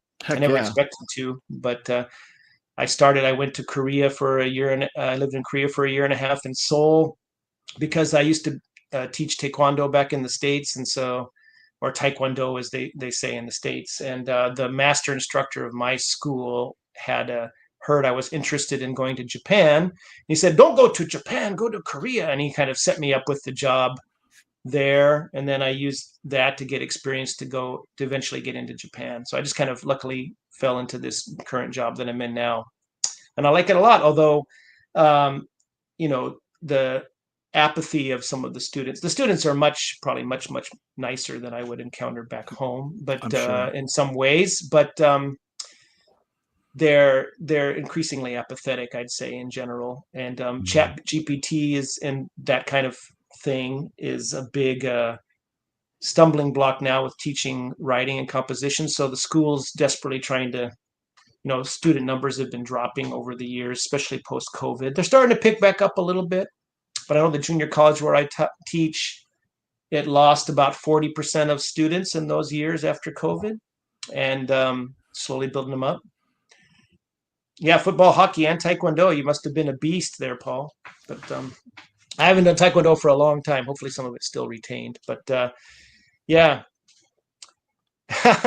Lafcadio Hearn. Yeah, no, I've seen the movie quite on. I don't have any of his books. I do need to get some. You're right, Musaphonic. Yeah. That's before we went on live, I was talking with Chris and Virgil, and Chris is asking about what kind of Japanese writers I've read. I have read some Lafcadio Hearn short stories, but I haven't read a lot of Japanese writers other than some manga writers. So, my wife's big into always in anime, but she loved Gintama and which is really funny. And Demon Slayer. I know Demon Slayer is all the thing now. Kimetsu no Yaiba. And that's actually excellent. Yeah.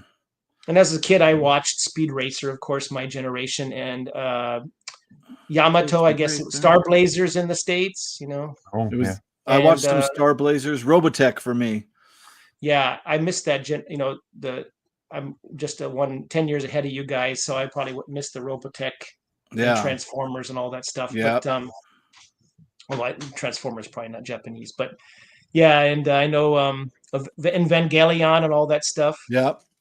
Chris and Virgil, European vacation. When is that happening? Vacation. Dude, that'd be awesome. Just Virgil and I. You guys, we just have to have every one of the sci-fi booktubers put us up for a couple of days. That's right. No, we're just backpacking across Europe. Well, yeah, to other booktubers' houses. I don't want to stay in hostels. I want to stay in other booktubers' Well, you're welcome houses. to stay with us in Japan. But you've been to Japan already there, so Chris, so bit, Virgil probably is. I'm not.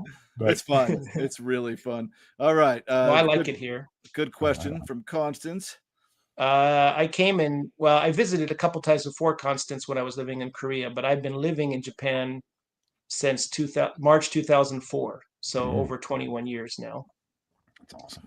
So it's very comfortable here. It's I remember reading in a guidebook an old college professor of mine who wrote guidebooks. He worked with Rick Steves when Rick Steves didn't just focus on Europe. They wrote a backdoor through Asia. If you guys know who Rick Steves is, he's a big European travel guru who's based in Seattle. But anyway, this guy was oh come on, I gotta remember his name. John Anderson, I think his name is.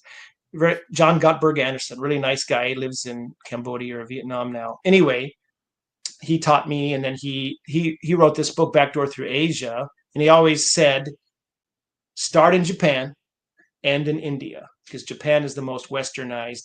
And then I'd say that still holds true to these days. I mean, now when I first came to Japan 21 years ago, or 22 probably, when I came to Japan to get a visa from Korea, there were far fewer English signs. Nowadays, there's English and Korean and Chinese announcements on the trains and subways everywhere through Osaka. Wow. And nobody complains about it. No. So they're making it easy. Yeah, sorry, Joe. I don't like okonomiyaki. I have had it. It's not my favorite. You're not a okonomiyaki. fan? Nah, or takoyaki, even less. Okonomiyaki is like a kind of Japanese pizza with octopus in it. It's okay. I've had it. Depends on where you go to get it. In Hiroshima, where it's famous, they put noodles in it. Wow. Yeah. I don't think I've had a Hiroshima takoyaki. No, okonomiyaki. Yeah. I love okonomiyaki. It's super good. I'm more of the Japanese meat dishes are great, like nikujaga and sukiyaki. Katsudon, booty. Yakiniku, katsudon. Yeah. Oh man, I love katsudon. Yeah. Oh my god, that's good. Okay, sorry. That's a good question. Yeah. Andrea is being Canadian, she's biased. Showing us her sticking to the stereotypes there. Ooh, okay. Taekwondo. Do I have a question for you? Want to fight?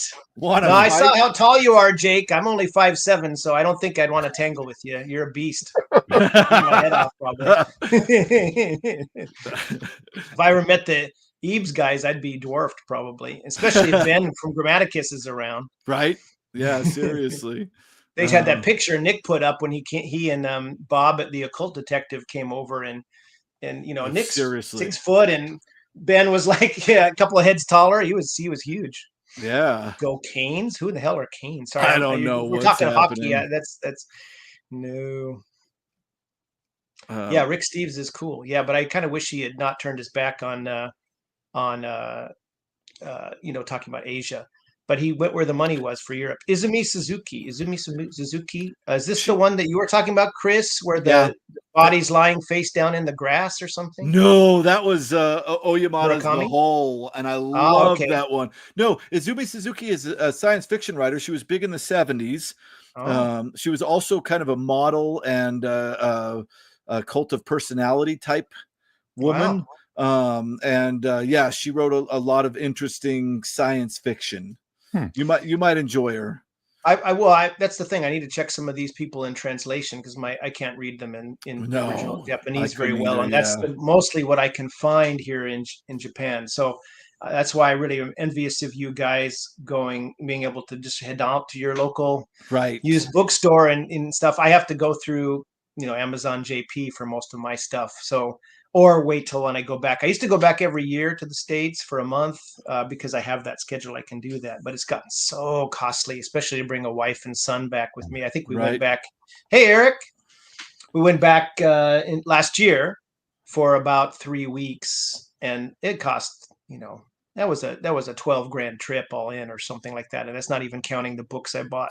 So that's an expensive deal. And that's staying with my family, right, and friends. So. Yeah, it's not cheap. I have read Hiroshima by John Hersey. That was a harrowing read. I've read that. Oh, that's where he interviews 6 people that lived through the bombing. Oh, and boy. It's like a journalistic book. It's really good, but. And Jake. Yeah. Well, I think Grammaticus is probably taller than Jake, but who knows? Also, Richard Rempel's taller than you think he is. Oh, there's going to have to be a tall. I'm guessing Ira is tall too. At least he's lean, so I always assume he's a tall guy. But yeah. I don't know. Well, everyone's probably, other than Andreas, probably taller than me. So nice. Yeah, I think Eric lives somewhere in. Down in Florida, right? Doesn't he live down in Florida somewhere? I don't know. I hope you guys have checked out his channel, his podcasts and things he does. Great. I'm not confident in my Japanese anymore, Constance. Honestly, I was doing really good for a while there. But Chris-san, o genki desu ka? Hi, Genki des. There you go, Constance. That's So it. that's asking how are you? How are you doing? And Chris said, I'm doing good. Thank you. So genki is one of the best Japanese words. Oh, because it can is. mean so many things. It means I'm doing well. It means I'm healthy. It means I'm having fun. It could be a lot of different things. So also the word gambate is like gambate, yeah, is a great word. It means do your best, but there's this whole cultural like comment to it. I don't know. Japan has its problems for sure. Right. A lot of them. It's over. It's got a shrinking youth shortage problem. The Akia, the empty houses in the countryside. There's millions of them. As the young generation doesn't want to go to live in the country town area, they go to where the jobs and the schools are.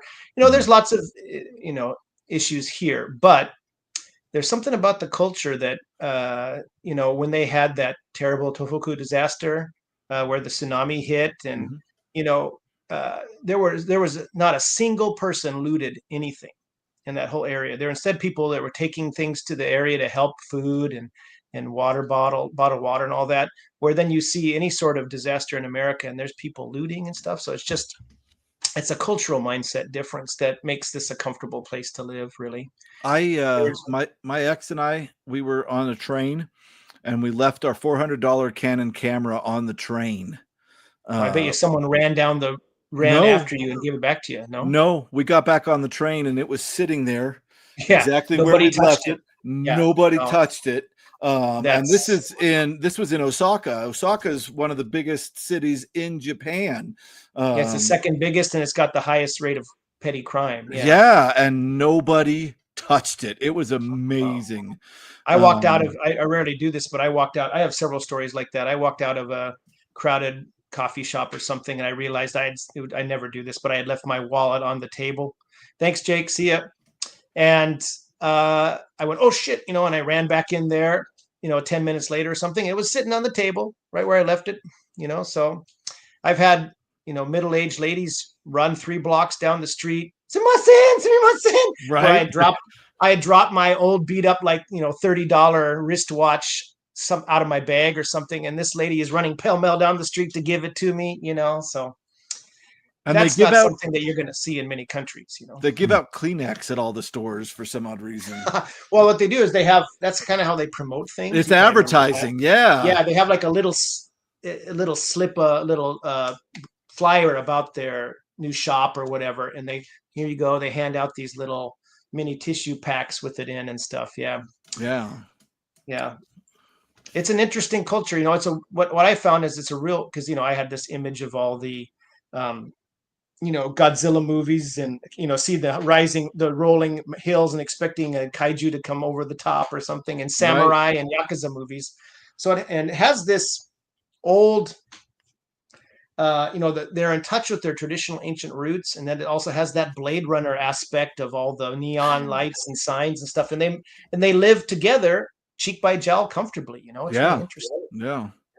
Go ahead, Virgil, tell us what Japanese words you know. All of them? I don't know. I know Kwaidan, right? So I know that because of that, right? But I don't know why they put that W. That's an old Romanizing of Japanese. Kaidan, isn't it? Yeah, it's Kaidan. Yeah, there's no W in that. Oh, really? Yeah, it's just Kaidan. I didn't even know that one. I don't know. Shinobi. A ninja. Shinobu. Right? Yeah. I don't know. This is fun. That's probably sake. Sake. Yeah, sake. Karaoke. Sure. Karaoke. Yep. Yeah, I know very little. One of my first words was Tetsubishi, because I watched all those ninja movies in the 80s, and then Shokazugi would throw out the Tetsubishi, the little spiked little things that the gangsters would call traps. Yeah. In the katana and the shuriken, the throwing stars. Right.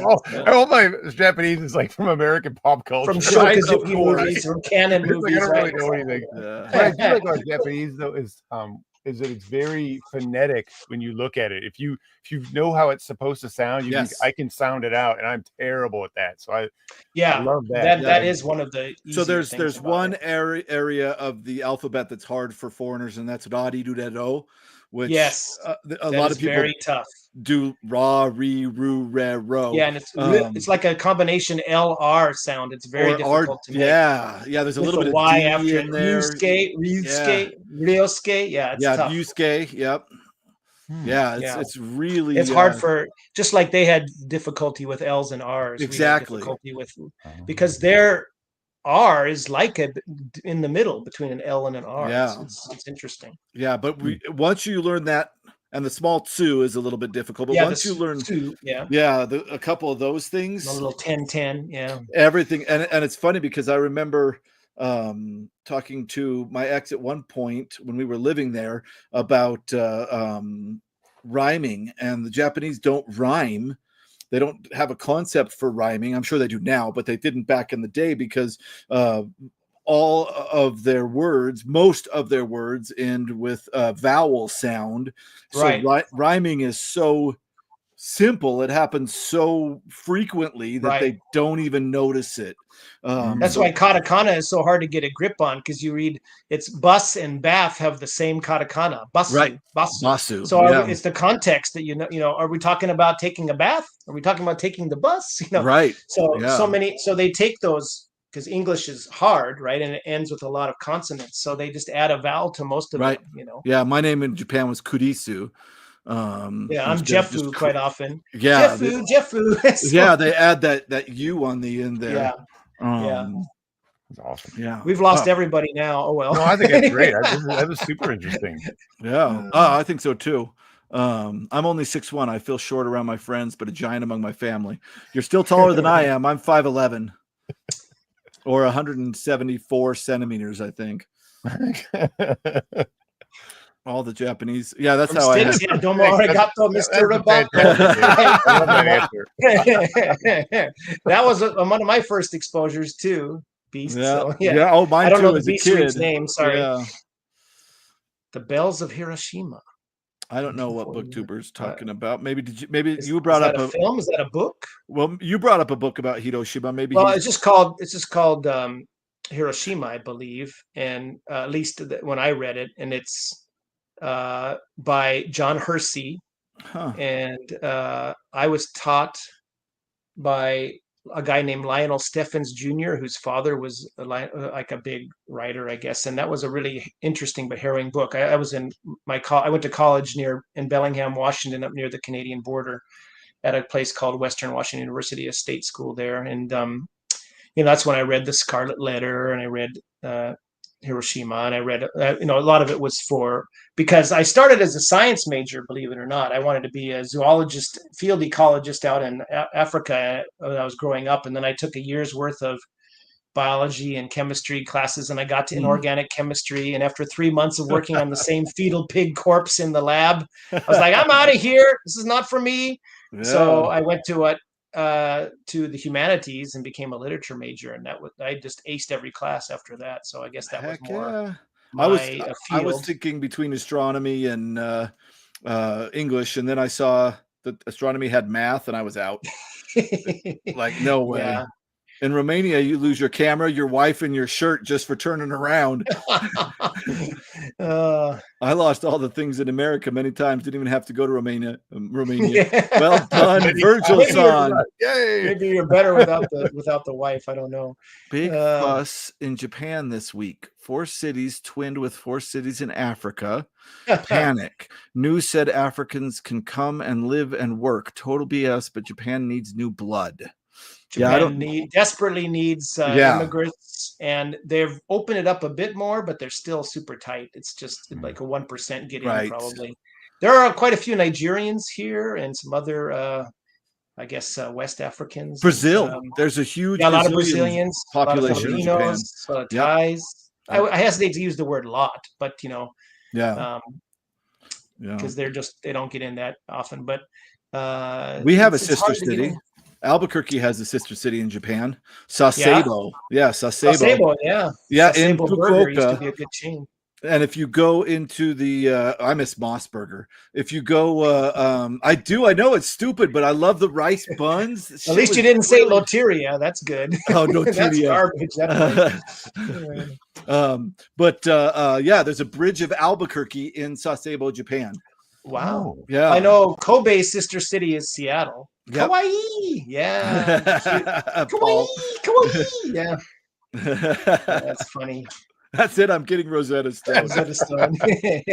Yeah, it's these days, there's so many apps that help you before long.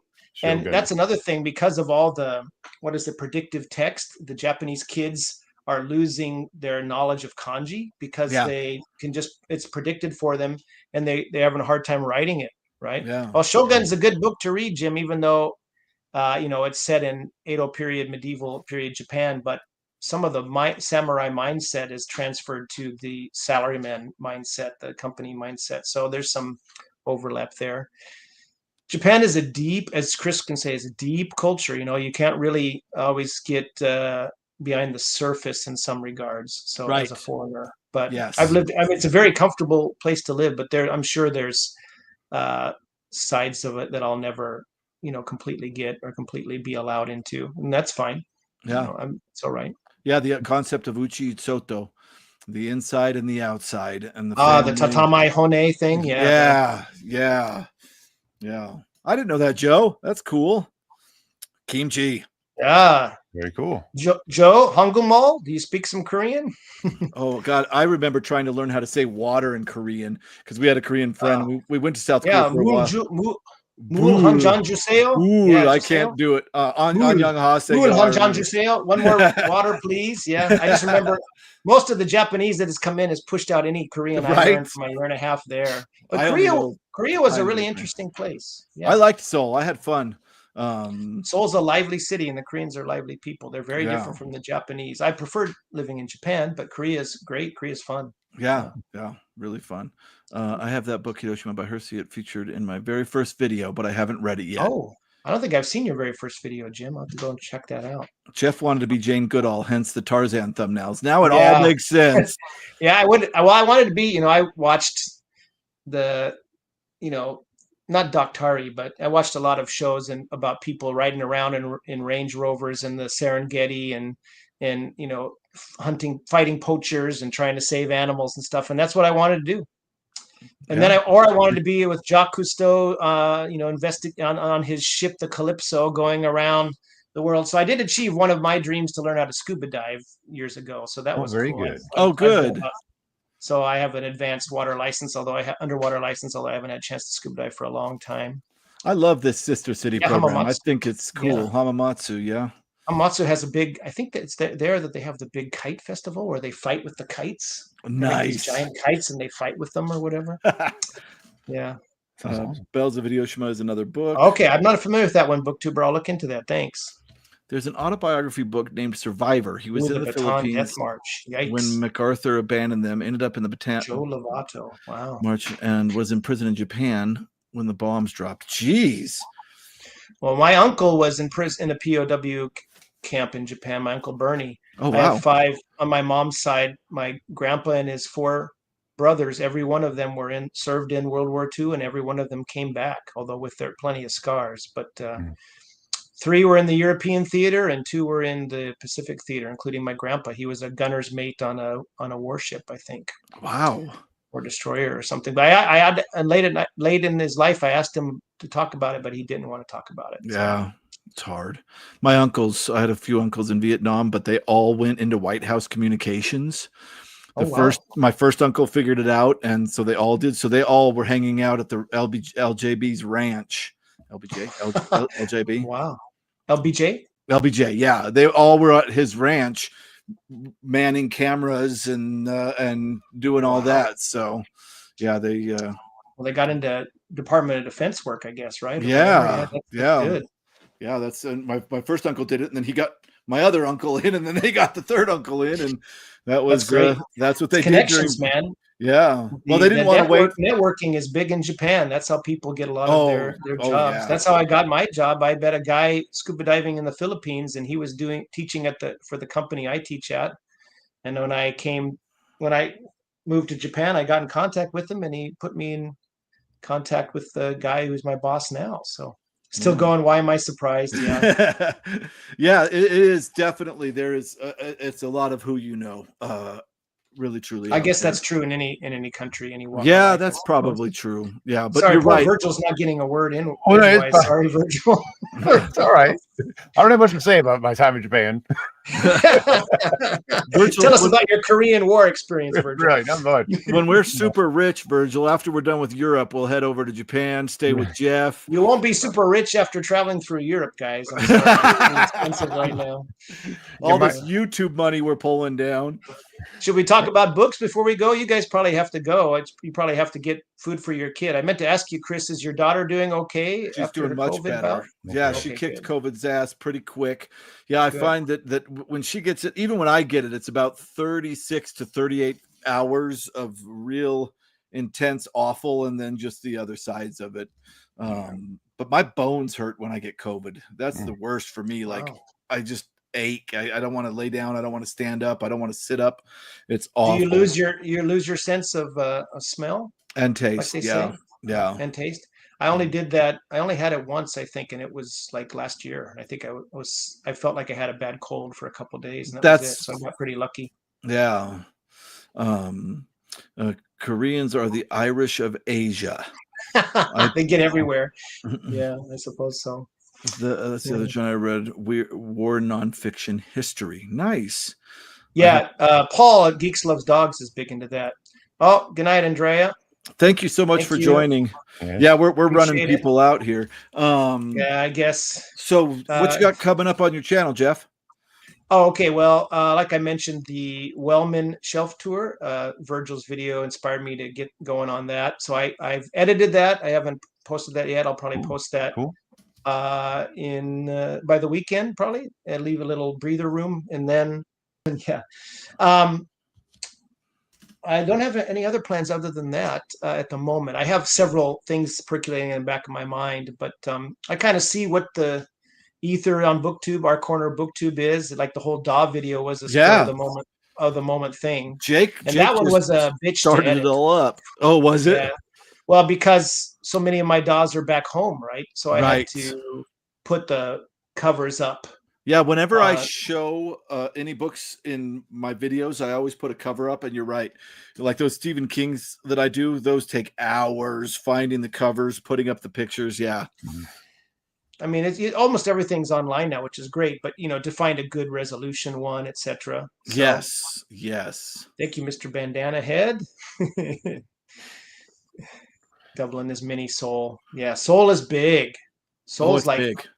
So I was like, I think it's city center is like 25 mil, and I think if you counted all the suburbs, it's around 45, 48 million people. It's like half the Korean population lives in Seoul. More, so, more. It's like 65%. And I was in Seoul, and you remember I don't know if you remember, but when the Olympics came, they made all these high-rise apartments. Right. I was in one of those, and we were walking the grounds around this collection of these high-rise apartments, and the World Cup was on. And that was like 2004, right? Or something. Yeah, 2006, 2006, I believe. And Korea scored, and all the windows were open because it was, of course, the clammy season. And suddenly it was like we were at the middle of a football stadium. Oh, like every human being in every house with their window open in these high-rise complexes screamed at the same time. Oh, yeah. And it was the most surreal thing. I mean, it just blew my mind because I was suddenly like millions of people screaming. Oh, yeah. They're very patriotic. Let's put it that way. Yeah. Culture. Yeah. All right, Virgil, what do you got coming up? Well, I got that video for that. Just kind of paging through that book. What book? This game. Oh, right, the RPG thing. Paging through that. Cool. I just kind of recorded that. Let's see. Got what do I have a review? I don't know what my next review will be per se. I know I've got 2 videos at least, probably actually a few more, that I recorded with Bob on the Avram Davidson Universe podcast. One is a sword and sorcery story that Avram wrote that we're going to talk about called The Caravan to Iliel. And the other is a pseudo sort of Tarzan inspired story called it's El Vilvoy del Vila, but I probably got that wrong. I'm not renting any Davison. I'm curious. I'll be curious to see those videos. It's great stuff. I believe both, at least for sure, the Caravan to Iliel will have the full audiobook version of the story after or in our discussion, as part of our discussion, or should that. So it'd be great. I think we're going to do the same thing for El Vilvoy, but both of those were just great reads, and so we're having a good time doing that. And I heard you're going to be cool. And then just some other stuff. I know I've got a review coming, like the story I was talking about. That'd be something I want to review. The story, the green guy, the Unholy Trinity, the Holy Trinity, Unholy Three, Unholy Three, Unholy Three. That sounds right. Yeah. I probably will finish those next two Wellman stories. Right, Russian. Yeah, you need the robe and the sunglasses again, Virgil. I don't generally, honestly, I drink almost not at all. I drink. It's been more than a year since I've even had a drink. Which I have 2 beers once a week. Yeah, very rarely do I. When I'm bowling. Just, when I do, I either like Heineken. I like lagers, so I like the skunky. I like just get like a glass of milk and throw a stick of celery in it. Yeah, get some bloody. Yeah, there you go. Tomato juice with some celery. It looks like you're having a Bloody Mary, and you're hungover with your sunglasses and your robe. So so there's some reviews. Probably the next two. Cool. Caitlin Kiernan books. She looks pretty cool. I heard you were going to be on Liminal Spaces talking about a book. I probably will. But you might want to talk about that. Oh, you want me to talk Chris, about let's talk about what you got going on, Chris. You got about 72 irons in the fire. I don't know how you find time to do all of these. I do it either. Things. I'm just glad I haven't offended anybody yet. Honestly, because I'll miss stuff and people will be like, "You ready?" And I'll be like, "Oh my God," which reminds me, and Deb's not even watching, but Deb and I are going to be doing at the beginning of October, Picnic at Hanging Rock. That is absolutely still happening. Wow. I haven't read that, but the movie is phenomenal. I love that movie growing up. No, what I got so great going on is I'm going to this week be talking about Elric, Sailor on the Seas of Fate. I'm about halfway through it now. Was incredible. I'm sorry I didn't make you bigger when we did your section here, Jeff. I just thought of it. That's fine. No problem. I absolutely loved Sailor on the Seas of Fate. I loved the first book. I double loved this one. It was twice the book as the first book, and the first book was really good. So I very excitedly talk about that book. I compare the first section of that book to Tower of the Elephant because I feel like the Robert E. Howard story, because I feel like they follow the same beats. Just incredible novel. I'll be talking about that this week. And then are you guys going to do any Sumerian September stuff? Any Robert E. Howard stuff in September? I'll probably read some short stories. I could probably do a short story or something. Yeah.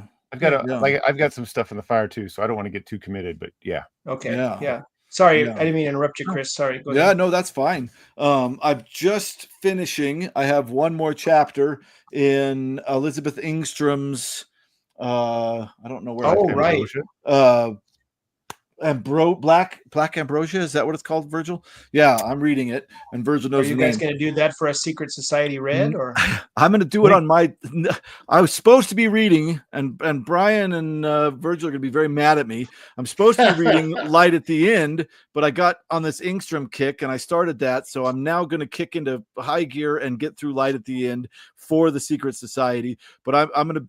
I think I'm doing this one on my own. I don't think either Brian or Virgil have read Black Ambrosia. Engstrom is the one that you had the book cover with the kind of creepy doll on it. Correct. Yeah. Okay. So this is a horror novel, and it is so it starts with what you think is going to be a story about a woman who is crazy and thinks she's a vampire, which is brilliant. But now, as we go through, you start to question, wait, maybe she really is a vampire. And it's just, oh my God, it's so good. So is it real or is it in her mind? Right. Yeah. But boy, there's some harrowing parts. So if you're gonna go read it, just know, just know that it can get real dark in places. Let's see. I just finished The Willows. So I haven't recorded a video on that yet, but I'm going to be recording on that soon. Once you do it, Chris, don't do it until you finished your own take, but you should check out the Check Your Shelf guys. They talked about the Willows a couple of weeks back, and they also just had Nick on their channel too. So yeah, I'll watch it, but you're right. I'll make the video first. Yeah. Not that I think you would have any, influence or anything, but those guys are really fun, and they really like Blackwood, and they've been talking about Blackwood. I think they did. It wasn't the Wendigo, was it? They did another one Could be earlier on. The Wendigo's his other big one. Yeah. Yeah, but they talked about the Willows in a video maybe 3 weeks back or so, and that was really interesting. So it'd be cool to see yours. That's a great story. So yeah, also Will of Genre did it recently, but I didn't watch theirs either. I haven't seen it yet. So I understand you don't want to kind of not that you want to watch it at some point, but you want to have your own take, right? Right. Yeah, which is why I still haven't read Moyd's huge video on Book of the New Sun, which I'm very much looking forward. I'm gonna watch that right when I'm done with Earth of the New Sun. I can watch all of Moyd's stuff. Yes, Joe, it is the same author. Yes, When Darkness Loves Us. Willows, Elizabeth Ingstrom, Elric, and Virgil and I are going to be recording next week our video on the 4th volume of the Book of the New Sun, the final Book of the New Sun volume, Citadel of the Autarch. We're going to be doing our deep dive into that, which we have so much fun with. We were going to do it tomorrow, and then I forgot that I league bowl on Thursday. Wait, I bowl. I'm like, that was weird. And you're going to be on Eames too, right, Chris? I am going to be on EAG. Spectre is Haunting Texas, right? Yeah, Spectre is Haunting Texas by Fritz Leiber. In September, right? Yeah. Chris.